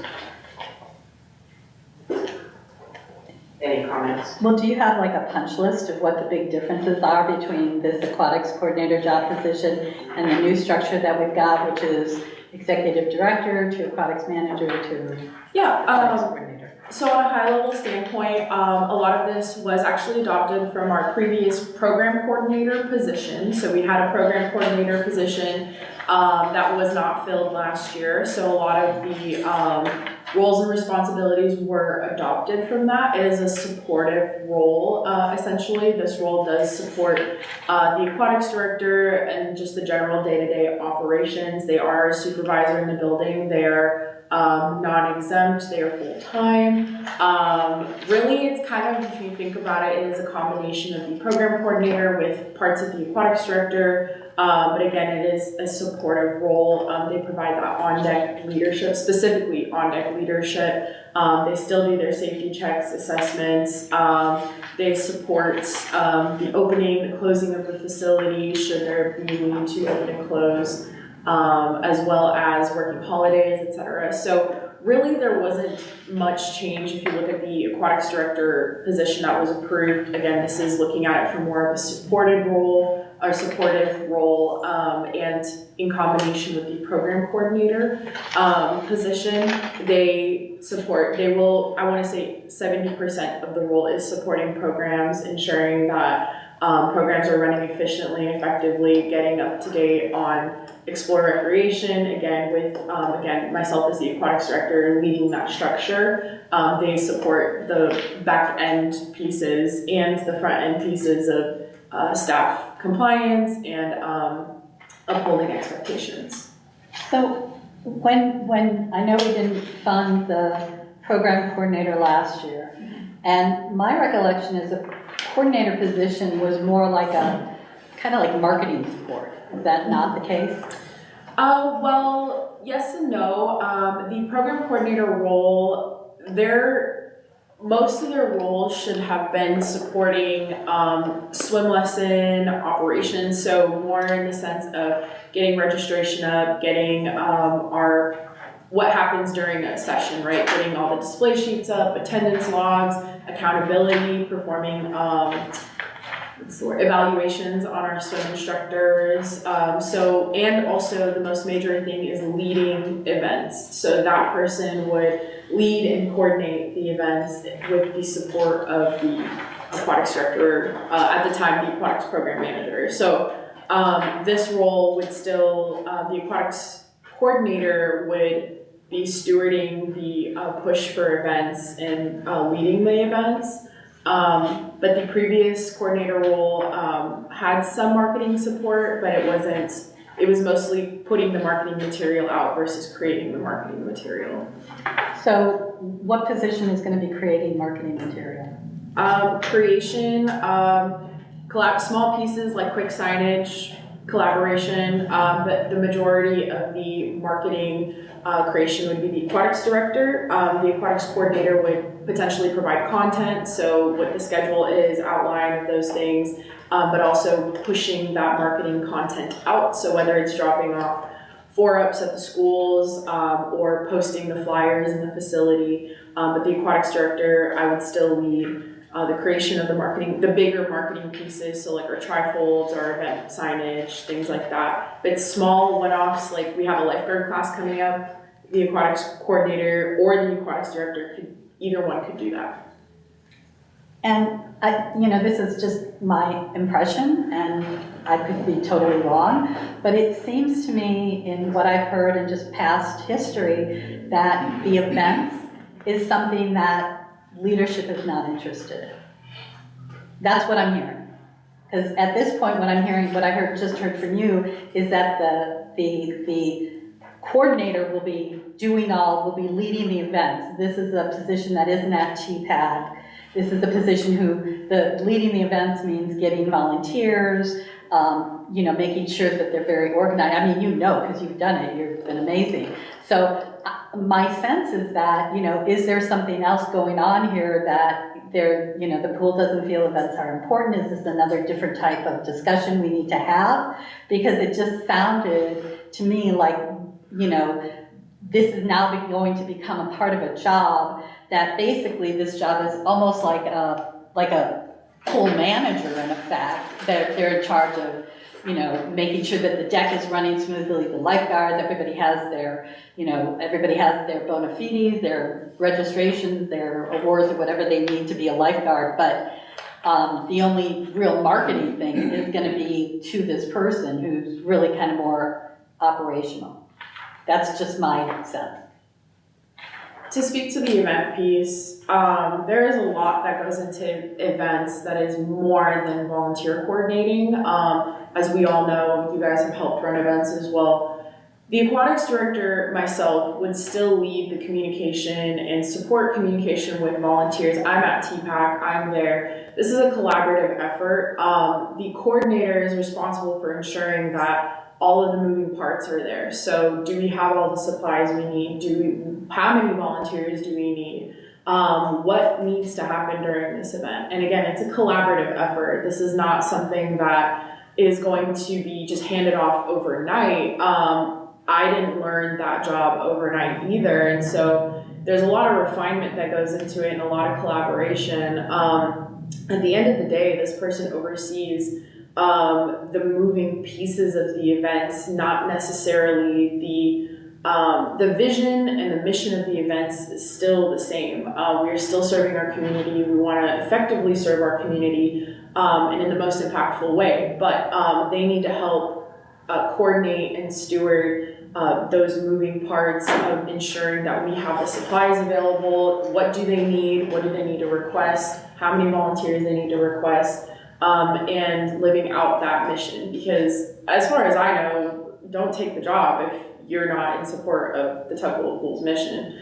That's just how I how I explain this job, but to that point, it is a collaborative effort. It's not something that is overnight passed on to somebody, and we are not gonna let an event be unsuccessful because somebody was unprepared for an event. And I apologize, Anastasia, because I actually need to direct this more to Brad, because I understand your position has now changed and you're responsible for a whole lot more. The executive director is responsible for the whole shebang. And so just, an observation, again, this is an observation. If you don't agree with me, I'm fine with that. We can have discussion offline, whatever. But I know that there were some events that happened last year when Anastasia was the only one at the event, the only manager. And I just don't want to see anybody, whether it's Anastasia or Matthew or whoever, a head guard or anybody, set up to fail because they either don't have, we all have gifts. You are clearly gifted with, being able to organize what you've done. You've been amazing, but that, you're moving on. I'm not saying you give it up, but, you also have to move on so you can continue to grow and develop. But you moving on should not mean that an event that if we say we're involved in the community and we're engaged in community, I can't think of anything more than events that speak to that. So I guess to the executive director, want to make sure from my standpoint that that as we go through this change and as we change things up, that, we are, and Brad, you're an excellent manager and you also know how to use people's strengths and how to grow people. So I'm just really concerned because this is a change. Go ahead. What's the question? What are you concerned? My concern is that events are going away? No, that there's not a concern for events. They're not a priority. They will not be given attention. And they will, we already, and Anastasia, you're right. Before you guys, events were done by TPAC, were done by STP. It's not that we helped. No, we didn't help, we did them. And we all know how much work they are. So my concern is that that this is something, and when we were doing events, we were doing them, once a month, crazy. I'm not saying we should do them once a month, and certainly we haven't. We've trimmed it back, but I don't know how many more we can trim back if we need to do that because we don't have the engagement necessary by the leadership of the pool. Can I just jump in for a second? Absolutely. Because I'm going back to what's in front of the job description, right? And so the job description says plan, coordinate, and lead TPMPD special events, including logistics, staffing coordination, on-site leadership, and post-event follow-up. So what I'm reading here is that special events are still a priority because it's called out specifically in this job description. One person. Right. So the aquatics director is above this position, making sure that this person is living up to their job description. So it's up to the aquatics director, if I'm correct, making sure that this person is doing this. If this person's not doing this, then that's a whole different conversation. But the special events are specifically called out as... They are called out. They're called out 100% to be the responsibility of this one position. This one position has just been given to somebody who has history with the pool and everything else. It's not like they know, and this is all new to them. But this is...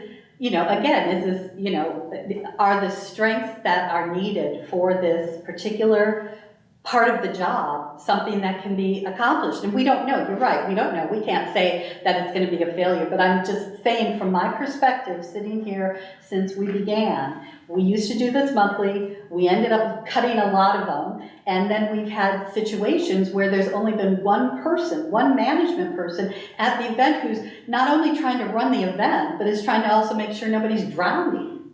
So I'm concerned about what, and maybe events aren't what we should do. I'm not saying that we have to do them, but I am concerned. But I'm not, sorry. Can I make a recommendation, please? Can we pick this discussion up? It seems like we're getting into an area of this discussion where we're trying to figure out the nuances of all of it. Ownership. What's the purpose?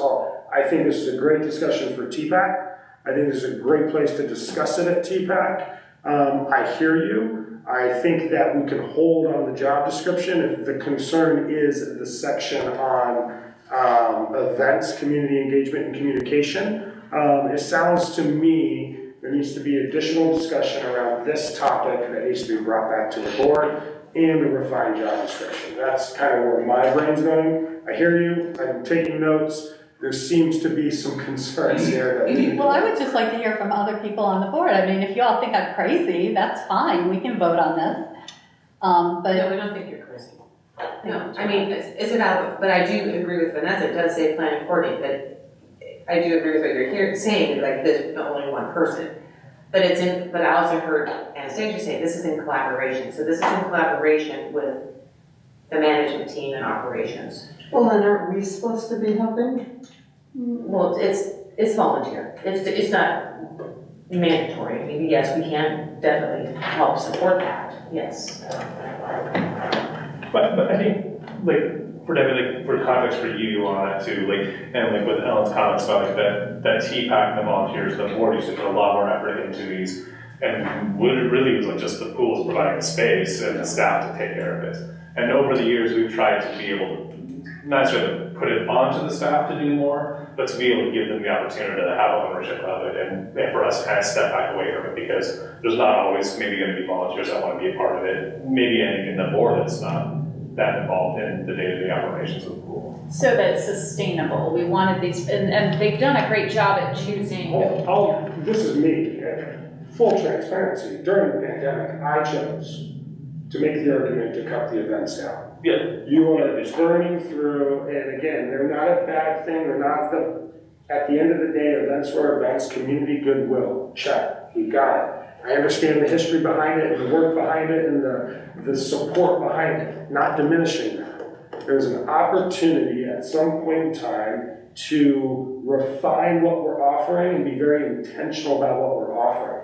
We kept the water safety event because that aligns with our mission, vision, and values. We kept the cardboard boat race event because it directly aligns with our aquatic background. It's a fun event, takes place in the summer. We kept our fundraising event in December that directly supports our ongoing desire to raise money for scholarships for our swim lesson programs and our Mako Sharks programs. We kept the egg hunt at the beginning of the year because at the time I believe the data showed the egg hunt, oh, I'm sorry, I skipped one, pumpkin plunge. We kept the egg hunt and pumpkin plunge because our data supported at the time those were our two most well-attended events, and they still remain the two most well-attended events. So yes, events got trimmed down. Yes, they look different today. Yes, staff have owned it over the last 3-4 years. And attendance has also decreased. Attendance absolutely has decreased, but that's not I don't believe attendance decrease attributes to staff engagement, volunteer It's just a fact. It is a fact. It's a fact that needs to be acknowledged because there has to be some reasons why attendance has gone down. Absolutely, and when we can figure that out, I would love to see the numbers on it because there's an argument to be made, lack of engagement. There's also an argument to be made that youth have outgrown the events they typically attend. We're aging in place. That would Our mean that we kids wouldn't are have any leaving. more Mako Sharks though. I mean, But what I'm saying at the end of the day, the folks that typically have attended these events are not the same folks coming. What we're also finding is that all these events are now competing with other events. And we're not just seeing it on events, we're seeing it in our general admissions. Now that everybody has finally figured out how to be 100% operational in their own aquatic environments, people have options. So even our open swims aren't as busy anymore because folks finally have caught up after the pandemic. We were fortunate that we have always been with it through the pandemic. We have always captured the residual that people had migrated to the Tuckwillow pool because other pools remain closed.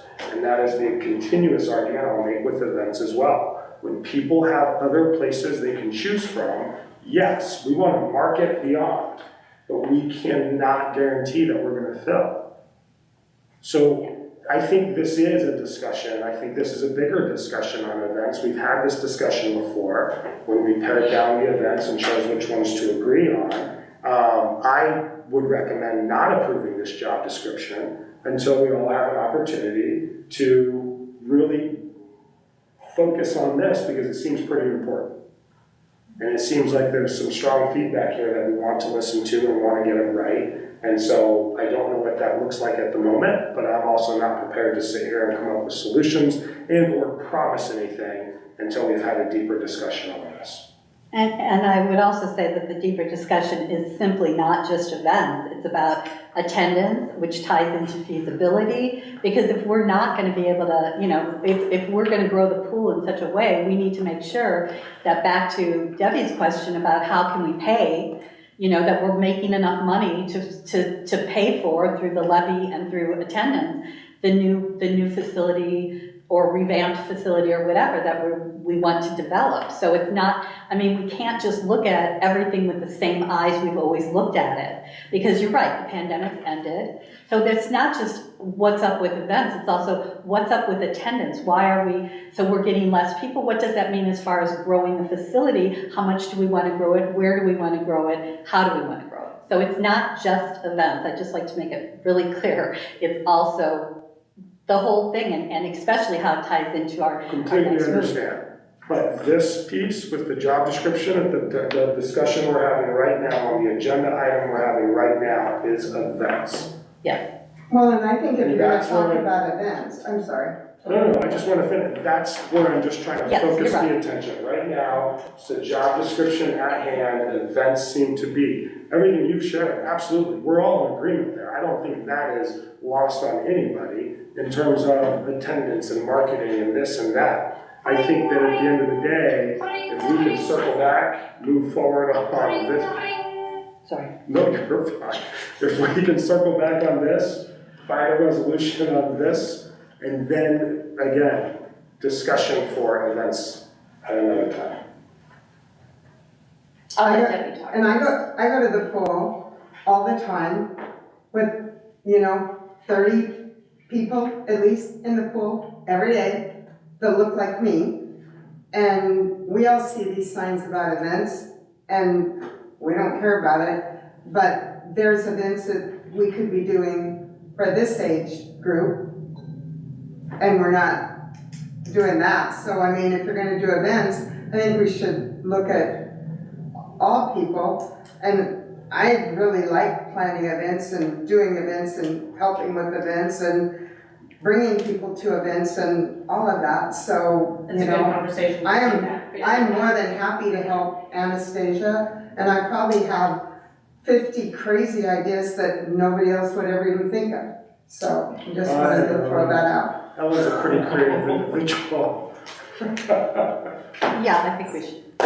Can I, just to finish this up, Anastasia, is there any concerns with having the person under a job description that isn't in existence, or right now? That's my only concern about not approving anything. No, that's not a concern. Okay. That's why, again, the recommendation wanted to right make now is to move this to another meeting with some specific work around that one section. Events needs to be discussed by itself at a later date. And I think all those that have anything they'd like to share on events should be very much at that table. Okay, so we're gonna move the aquatics coordinator job description to next month, if I'm understanding correctly, after reviewing with TPAC and hearing about events and whatever corrections may need to be. And maybe this job description could go to TPAC as a conversation. Yeah, this weekend, yeah. Am I on the right track there? Great, thank you all, very good input. Moving on to business item D, the Seattle Parks Foundation contract. We put it over to our feasibility chair. So I created quite an more extensive memo than I would normally, just to make sure everyone had enough background and info on, I know it's been going on for a while, so I just wanted to make sure I didn't assume that people knew things that I did. So I just threw it all out there, made it much more extensive. So Seattle Parks Foundation, we had a presentation tonight by Shava and by Rebecca, and we've been working on this since July when we first contacted Seattle Parks Foundation. I think you've heard a lot tonight. I summarized what the key responsibilities and contract provisions are. And rather than go through all that, I think it's probably better just to ask for questions. What are the concerns, questions?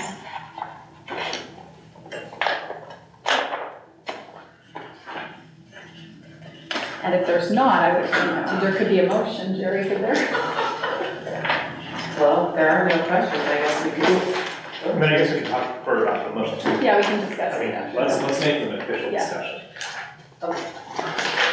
Looking for a motion to approve Seattle Parks Foundation.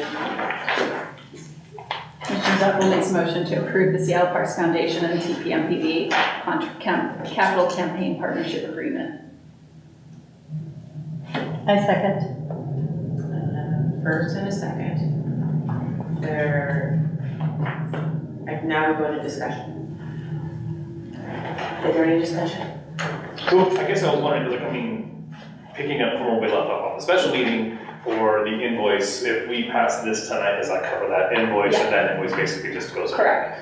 And then, I guess, does it really matter what's on that invoice or that how incomplete it was? Because it's just money that's would have been spent if we saw this presentation tonight and said, yeah, let's go ahead and go with it. Minus what we've already kind of spent that money. Yeah, I think your contract essentially is the details of the invoice. It should that be the deposit that's made upon approval. Yeah.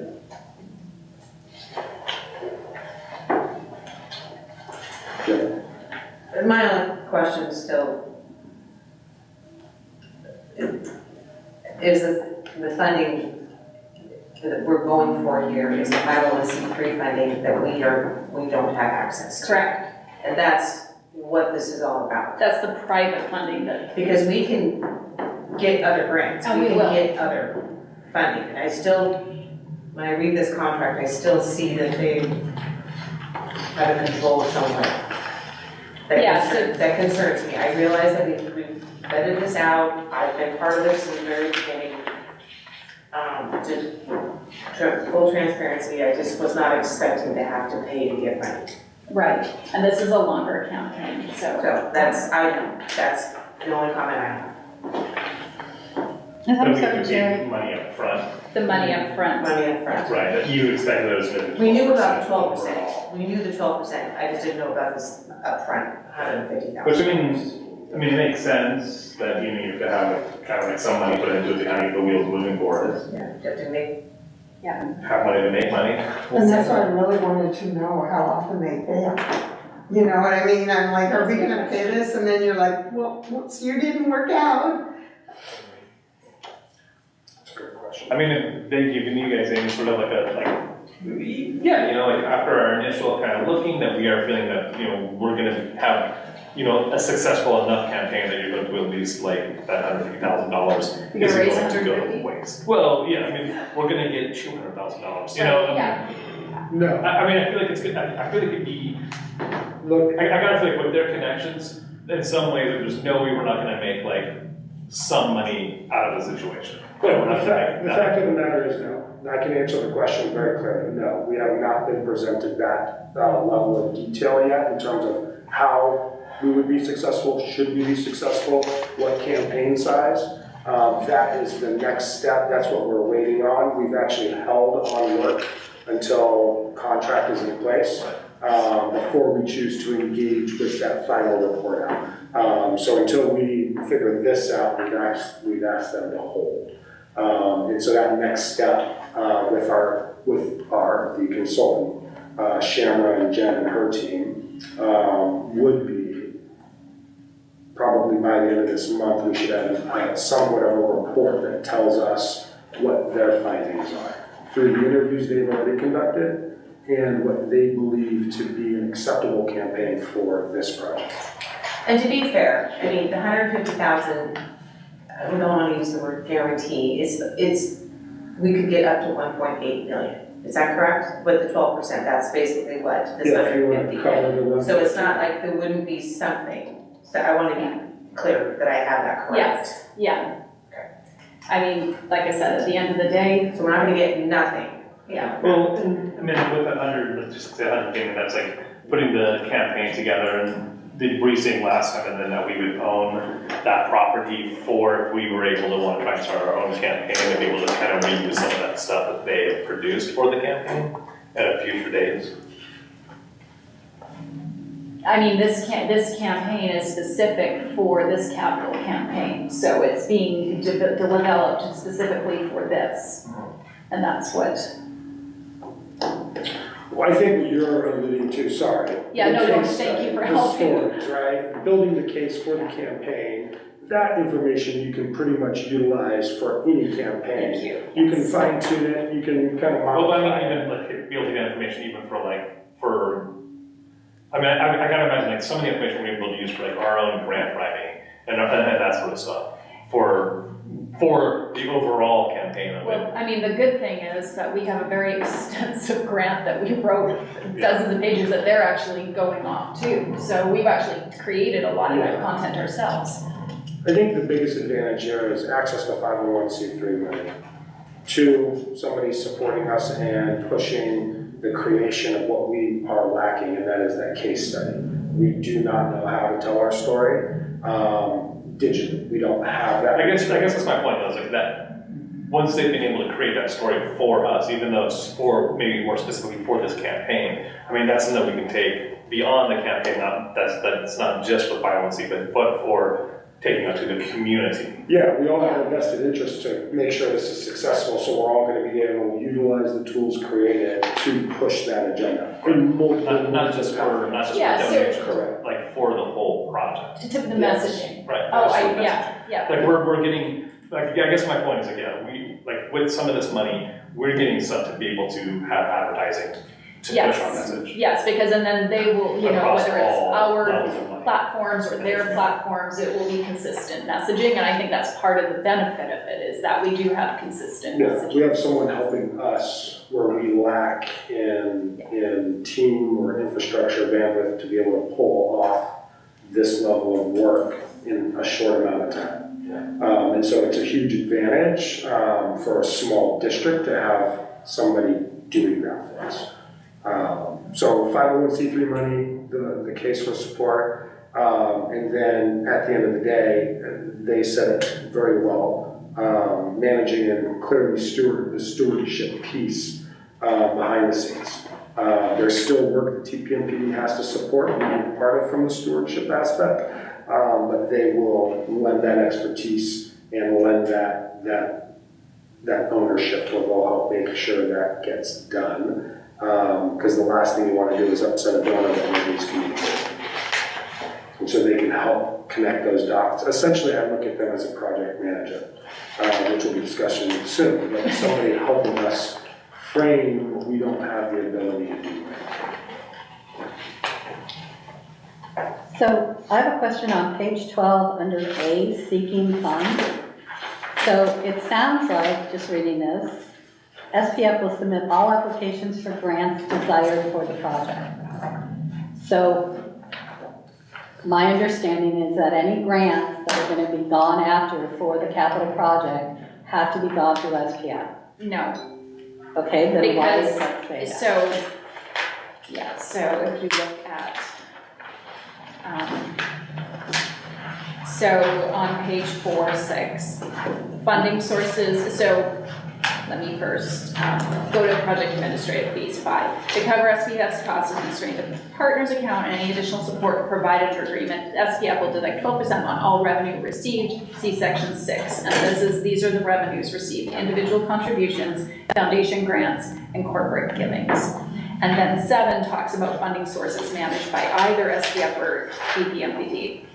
And so they will endeavor to pursue public funding. SPF and TPMP will jointly determine who will take the lead on those grants based on the organizations is capable of receiving. But 6 are the funding sources that will be managed by SPF specifically. And so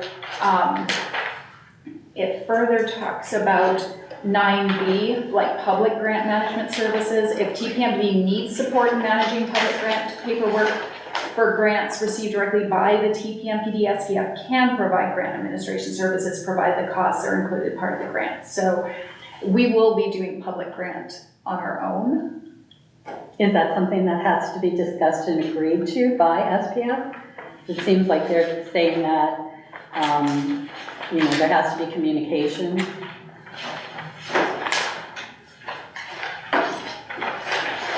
Especially on number 7. SPF and TFP. Yeah, will jointly will determine who will determine. take the lead. And yeah, so there's a conversation about the different grants, and it's already come up within our consultant, talking about the public grants and opportunities there. So as you can see by their presentation, like 60% of many of these come from public. So they do pursue and encourage pursuing public grants. So if I'm hearing you, do they have to agree to us pursuing a public grant? Well, But they're not taking the 12% off of. Yeah. so if we say we're going after this public grant, then that's our money. They have to agree to that, though. I mean, if there was only one grant available in the entire United States, then I can't even imagine why Seattle Parks would even be in this business, because if we go after it, then we get to keep it, they don't get their 12%. Well, yes, right. So public grants, they can't take, they have to be delivered directly to us. Oh, I see. So we have to be the recipient. It Yes. can't be. That's why SPF on section 6 specifically bullets out what they can be the recipients of, the individual, the foundation, the 501c3 type things, whereas the public grants we have to be a recipient of. So that would be like King County is a perfect example. We did the grant. We had to receive it. The eligibility were not 501c3s. Well, But from what I'm understanding in the reading, they could have been helpful. I mean, had we chosen, if we were a different organization, we could have used their help if we wanted to, and if we wanted to bump them 12%. no, actually, it's the public part is not subject to that. Oh, okay. Yeah. Well, then why would they want to help us? Because they're, if you look at like the 40% are private, that they kind of talked about that 60-40 a little this evening. Yeah, exactly. So that 40% is where they're going to be getting that. So, and also it's, I go back to what their mission vision is, and it really aligns with the kind of things that we do. They were excited about us because it aligns with what they like to do, giving access, equity in public spaces. So we are a project that looks to be something they can get excited about supporting. Yeah, we're very It's interested. also like what they're coming to, like, depending on like some of the people might like want to give money, that they're also looking for like matching. They were saying like, hey, if you guys can do this, we're willing to put this amount of money in. And so it's like to their benefit for getting the money that, from the people that want to donate the money into the 501c, that, we are getting more money outside of that to match that as public funds. So I mean, they have shared interest. Yes. For sure, to help us with that sort of stuff, even though that money's not going directly to them, indirectly it might go to them via somebody else's investments or donation. Are there further questions before we move on?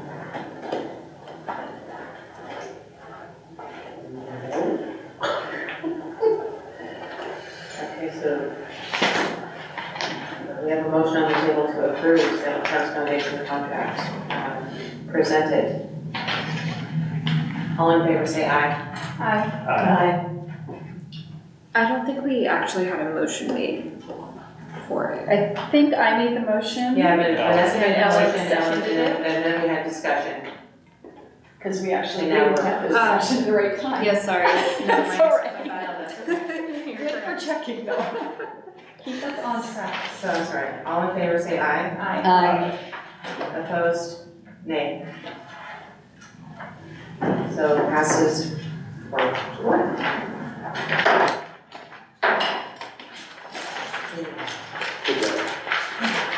Thank you. Thank you all, very good. I appreciate your presentation. Moving on to business item E, Kidder Matthews, commercial property exclusive brokerage representation agreement, which just kind of had a little bit of discussion earlier, just one of the pathways. But I will turn this over to Brad or Vanessa. Brad. a lot of discussion on this one already, so just quickly, this is the brokerage agreement in front of you. Really our goal with Kidder Matthews is just to start essentially being in our corner as we continue to look at Tukwila as a whole for land, property, leasing opportunities. What does that look like? What could it look like? This is somebody that can make those phone calls, knock on those doors, get that additional information for us, and give us a realistic view on financially what this looks like. No immediate financial impact. The only financial impact would be should the TPMPD Board of Commissioners, based on what they presented, agree to making an offer on any and or all options presented to them through Kidder Matthews. We also had asked Kidder Matthews, or actually I believe he may have even wrote this up. There's an exclusion list. School district, city-owned in our partnership with the city, and any other relationship that we've already engaged in would essentially be on his exclusion list. Anything outside that exclusion list, including, I believe, the Sigali, should that ever come to fruition, would not be on the exclusion list. But the Catholic Church would. Or sorry, yes, the Catholic, that's what I was missing. Yeah. But the goal here is to have someone start doing a deeper dive on our behalf, where they have the level of expertise to paint a better picture than us Google mapping and King County parcel viewing things and going, oh, that looks great, but not really having an understanding or foundational knowledge on what that really means. So Kidder Matthews. Greg, can I just give some context? Also, why Kidder Matthews? They're the company we used for our valuation. They're located in Tukwila and they have extensive Tukwila local knowledge. So I just wanted to add that. I don't know, I might be like way out there. Sorry, so did you say that if we end up doing anything with Sigali, that they would be able to take a percentage off of that one? Absolutely. So Anything other than city, school, or Catholic Church. Which I kind of looked at before. Like, and it's just popped in my brain tonight because of this, the presentation. So like say, like Seattle Parks, Foundation is able to talk to Sigali, and Sigali's like, we want to be able to give you this for, maybe a certain price or something like that. Then do they still get at that point, even though it was something that they didn't necessarily weren't fully involved in getting a piece of property, but it was say like Seattle Parks Foundation was able to do it? Great question, and I think we need to be I think there just needs to be some intentional conversations on who's leading what discussions and who's doing what in what pathway. You know what I mean? So, if they're able to get all the stuff for us, and like I said, it's hypothetical. And then Sigali, we want to be able to give you this property. We're going to give it to you for like $100,000, for us, whatever the discounted price is. But we need to go through, So it's properties that they bring to us. Mm-hmm.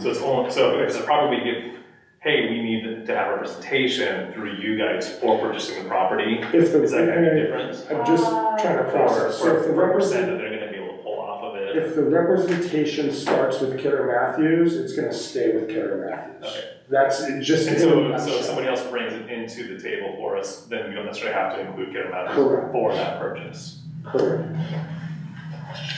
So I'm curious why the church are we actively trying to do something, communicate with the church? Because if Kidder Matthews has a, foot in the door, that would be great, because we haven't been able to, get any kind of response from them. No, the church is on there because we anticipate a follow-up to the email that's already been sent out regarding not purchasing anymore, but leasing opportunities through their development office. And based on our relationships with Kidder Catholic High School, based on our knowledge in passing with Dennis Martinez, the Catholic Church may not even want to give it up because they potentially are loosely discussing, I probably shouldn't even say this on here, but other projects and or opportunities for that site. Well, but even if the Catholic Church is looking at other opportunities, if Kidder Matthews were to get, they wouldn't get a kickback on property we can't acquire or lease. So it's no loss for us if Kidder Matthews goes after it. I'm just wondering, because we've talked about the Catholic Church, we don't seem to have any, way to get anybody to, talk to us. If, Kidder Matthews, who has, much more context than we do, can actually get somebody to talk and could actually bring something, then I don't know that So your that might question be worth is, it. should they not be on the Yes. exclusion list? Yeah, that's my question. Yeah, I'm open. You're open. I'm open to putting them on or keeping them off. That's why we brought Is it that in. an adjustment we can make though too, after we say, wait out 2 months to see if we get anything back, and then if like, well, And I actually think that putting them back on is fairly easy, so You it's don't want to do interesting, that. yeah. You don't want to work with a representative in a commercial real estate firm and say, right now we're going to take them off, and then 6 months later we're going to put them back on because we're making some headway. We need to make a decision here. So do we want them on the exclusion list, or do we not want them on the exclusion list? And so, because my goal is if this agreement is approved, and we agree who is and who is not on the exclusion list, then they are our representation throughout. Well, it's exclusive. So that's where I'm at. So I'm okay excluding the church for the same reason, and I'm glad you brought that up, is the reason why I chose actually, not to put, Including. including, but Yeah. it's the Taking same it out. reason why I chose not to have the Segalis on the exclusion list. We talked about that, yeah. Because he understands the market better than us, and he can open that door a lot faster than we can, or at least get to a better sense if we're even motivated. And so if we need that same tenacity for the church, then I'm comfortable having them taken off the exclusion list. Is this something that could be, I would think if you went to them later and left it like this, we approved it, they get started, you're working with the Catholic Church, we're doing whatever we can, and it's not gonna go anywhere, that we could ask them to have a contract to do, is this like locked in stone? Or It's a could you 1 year, later it's a 1 year. say, it's just a 1 year. we'll give you 2.5% if you can get through the door with the Catholic Church? At some point, yes and no. I think, and I'm not a real estate expert, but great question. You I want to think in start theory- this, but you want to play with the Catholic Church? Absolutely. I think in theory, at some point, should the district choose to purchase and or make a play on any property that is not owned by the city or a gift, then we will be represented by a broker at some point anyways. So as of right now, I'm comfortable removing the Catholic Church from the exclusion list, having him be the one communicating, and then keeping this broker agreement for the year to see where it goes and what we can get vetted. And then if anything comes to fruition, great.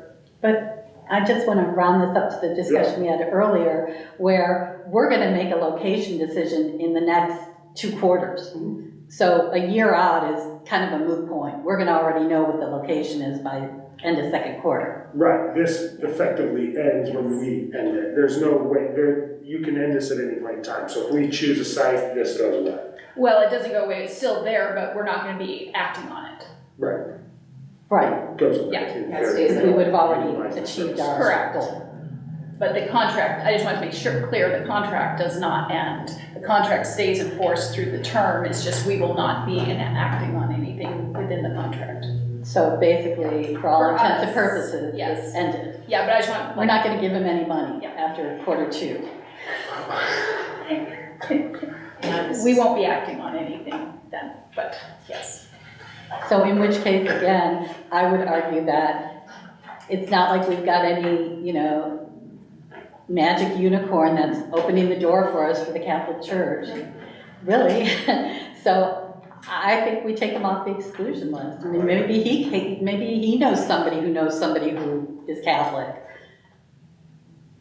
I don't know, I don't know. So to back up, let me just have a motion made and then we'll have the discussion to approve this agreement. The Kidder So, Matthews commercial Let properties. me make a motion to approve the Kidder Matthews exclusive brokerage representative agreement with the amendment that the Catholic Church is taken off of the exclusion list. Is that appropriate? That's my second. Is there a second? I Commissioner Shipman, second. I beat you. All right, we can do stone, whatever, scissors, Rock, paper. paper, So was it was Ellen? It was Ellen. Ellen seconded. Sorry, Aaron.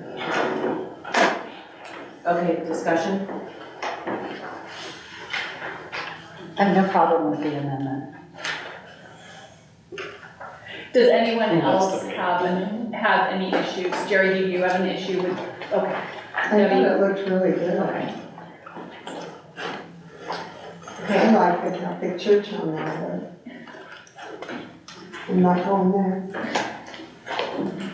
All in favor of approving Peter Matthews Commercial Property Exclusive Brokerage Representation Agreement with the removal of the Tukwila Catholic Church under exclusion, item number 7, say aye. Aye. Aye.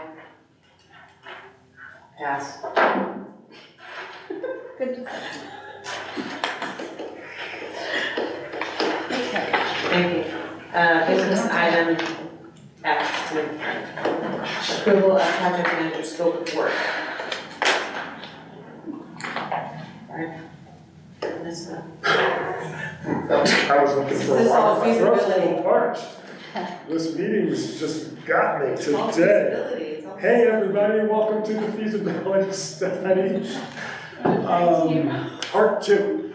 Project manager, scope of work. It's no secret, a little bit of background. We have obviously launched a feasibility study.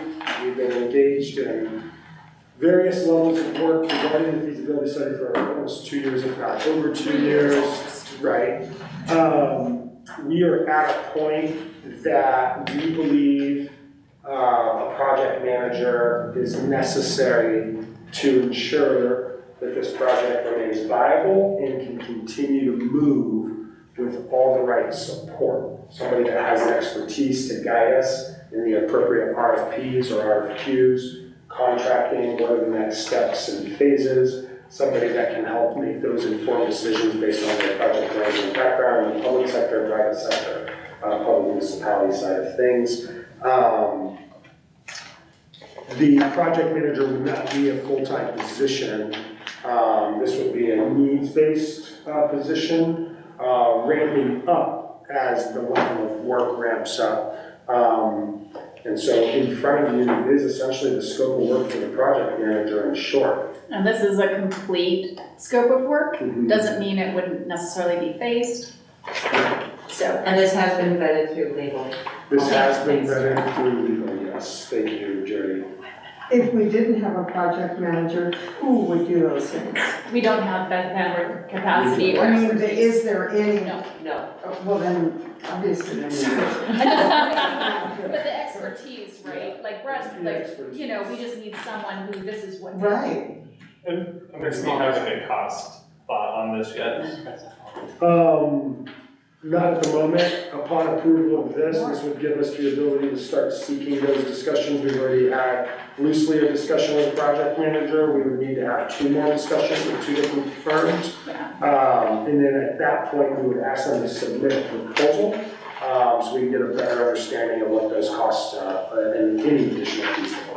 And then I guess my other thoughts on it too was that if, I guess depending on who if it gets brought in when we start moving forward with having the project, is that company going to have their own project manager also? And then does this really stay as a project manager, or do we start using the project manager with the company? So Or this is position? an owner's representative / project Okay, manager. that's my next part. Yeah, Should so- this really be labeled more as like owner's rep So this is / the project intention, manager? is an owner's representative project manager. Sometimes it gets easier to categorize as project manager, but this is for our interests to be represented So it's really- to the contract. So they're the ones who bring in the contractor and the recommend architects companies, and they're the ones who manage that all on our behalf. Yeah. Does that answer it?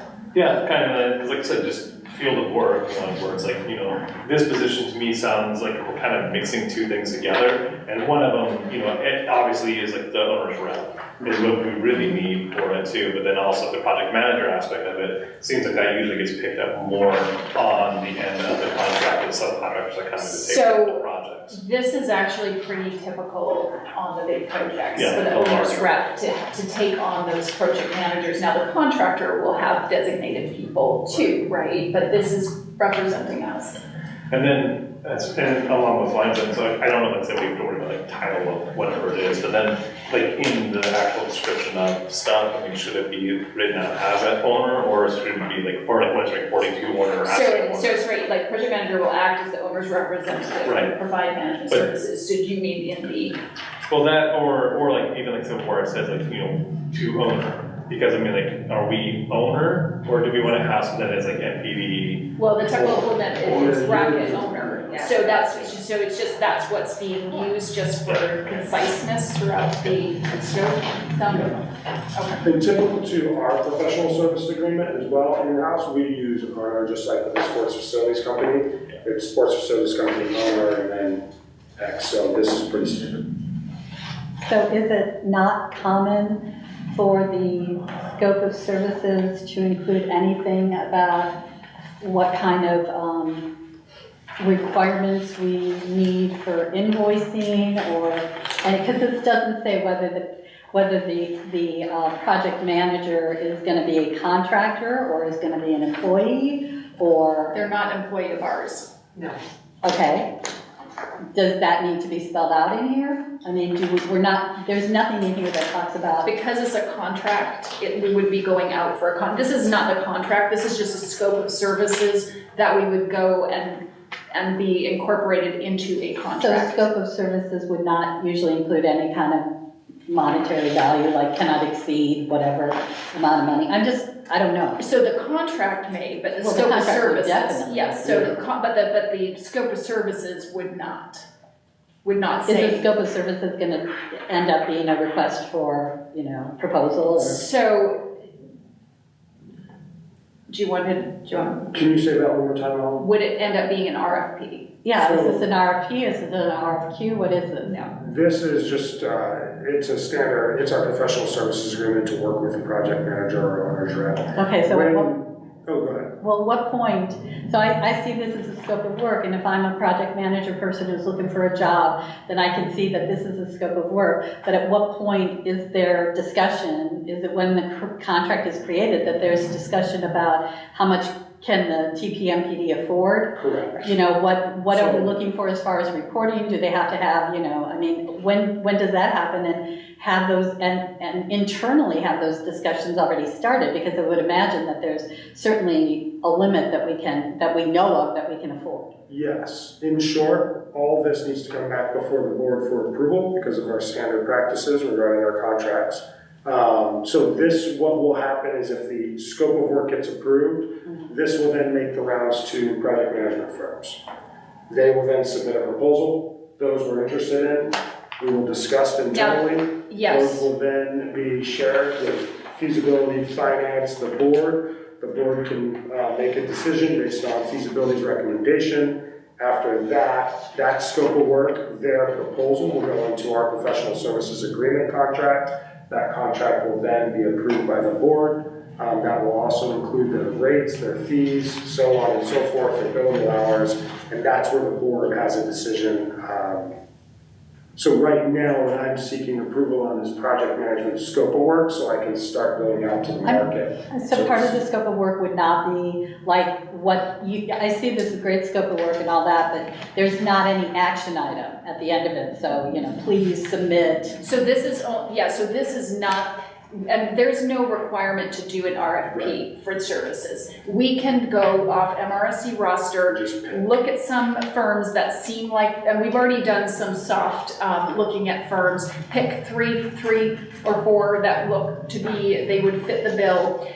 We don't necessarily have to do the entire scope. We can do a reduced scope and go out and say, it's a mini competition is what's called. So you go out and say, hey, this is where I got this project. Could you give me, a resume bid and, what you think? And they come back to us with their costs, their, what they can provide, their suggestion, and then. And there isn't, you don't have to, by law, have to offer the same mini thing to each of the people you're looking at. You can just pick No, we different would- things to each No, we person? would give a mini competition, we give them a little packet, the three. They'd all have three the same companies, packet? Yes, and then they would then have a submittal date, you know, where Okay. they have to bring it back. And that's recommended by MRSC. But it's so not, It's not actually required. okay, So we're trying to be really transparent, especially okay. Well, I think with what we went through with Seattle Parks Foundation and vetting and our typical practices, we dropped the ball as a Yeah. feasibility team and finance and everything. We didn't follow the 3 bids regardless of if we had to or not. So we're bringing it back full circle where we're saying, this one, we're gonna go talk to 3 firms, even if we like one, and we wanna hire one, we're still gonna talk to 2 others. Okay. Because that's the commitment we made, and that's the piece of finance that we all agreed to, especially when monies this size are gonna be involved. And so, in short, MRSC rosters, when you pull it, this level of work, you can just select. For example, if you do architectural engineering, you're actually required to go out for bid based on the nature You're of not your required to go to bid. You're required to do, for A&E, you're required to go and pick 3 to 5, and you can't ask for prices. That's the difference between A&E and the other whatever services. So anyway, we can talk about that later, those details, but there are different requirements based on the kind of services. This falls under, what's it called? It's not, we call it other services, but it's personal services, I think this is what it falls under. And yeah, something like that. I rely on Brian most days to tell me if we're doing it. So this is just, if what you want is a recommendation to go ahead and move forward with this scope of work, whether you're gonna contact, 3 or 6 or however many people you wanna contact, you definitely wanna contact more than 1, up to 3 is what I heard. And you might give them each a kind of a little packet, not the whole scope of work, but you might give them something just to see what they bring back and see how that aligns with what we want. Is that correct? I believe you've captured it. Okay, my only concern is if you do a little packet, that, it might be something that, one project manager person is really good at, and that they know that, but then, and you sign them up to be the whole, project manager for everything, and then you find out that they only have this one specialty, and now you're really screwed because they don't know how to do the rest of it. So that's a discussion we've had about phasing, right? Like, having a dating period where it's not for the full time. This is just some feasibility we've been talking about. Once we get this approved, then we can kind of look at the details of what that looks like, where maybe it's a shorter thing to see if it's going to work before you give the full, Right. Because I imagine we're Same. talking some big dollars. Yeah, eventually, yeah. No, you are. Okay. So I guess I'm looking for a motion to approve the scope of services project manager for Aquatic Center Development Project. So moved. Commissioner Shipman seconds. Any further discussion? I just want to thank the team for getting that all together. That took a little bit of work, and I really want to just shout out to everyone because I really appreciate all the support and help on this, so thank you. All in favor? Say aye. Aye. Aye. Opposed? Approved. Yay! Item 10, Commissioner report out. Position 1, Vanessa. Oh, and I already sent an email to Anastasia, but I just wanted to mention it in a public meeting that Friday evening I was at the pool, and it was just I was so nice to see. I spent some time talking to a lady who's had 2 children in swim team that was very busy there on Friday night before I did my water aerobics. So I was talking to a mom with a little one, and I said, "Oh, what team are you with?" Thinking it was one of our commercial renters because it was so big, and she said, "It's the Mako Sharks." And I was like, Oh my goodness, it was so wonderful to see that growth and the kids and the coaches being so attentive to them and running it like a full-on swim team practice. I mean, not that I would expect anything different, but I was so pleased to see. It was so energizing to see that, and I really appreciate that. So please let people know that it was fun to see, and it really looked like everyone was having fun.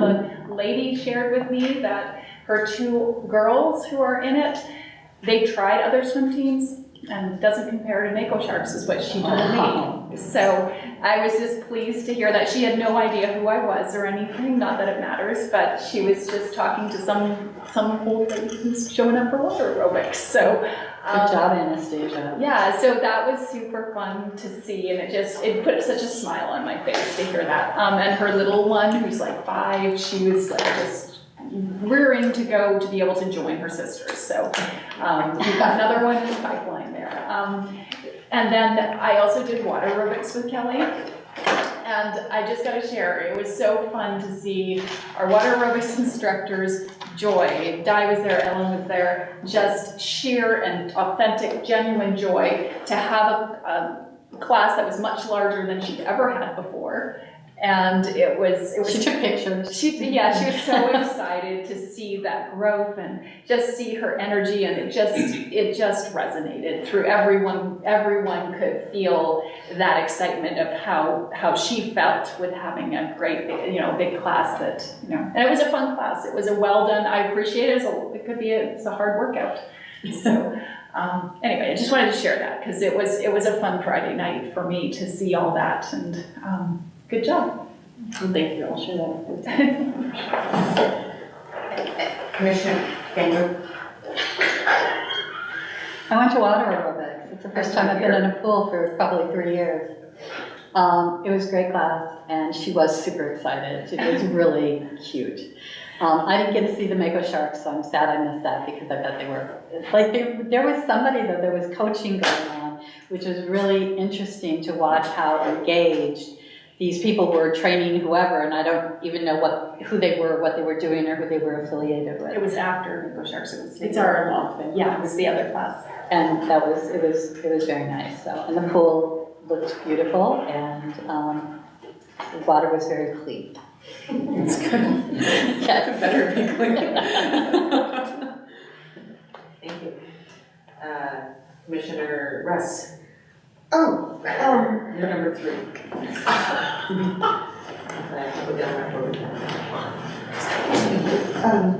okay.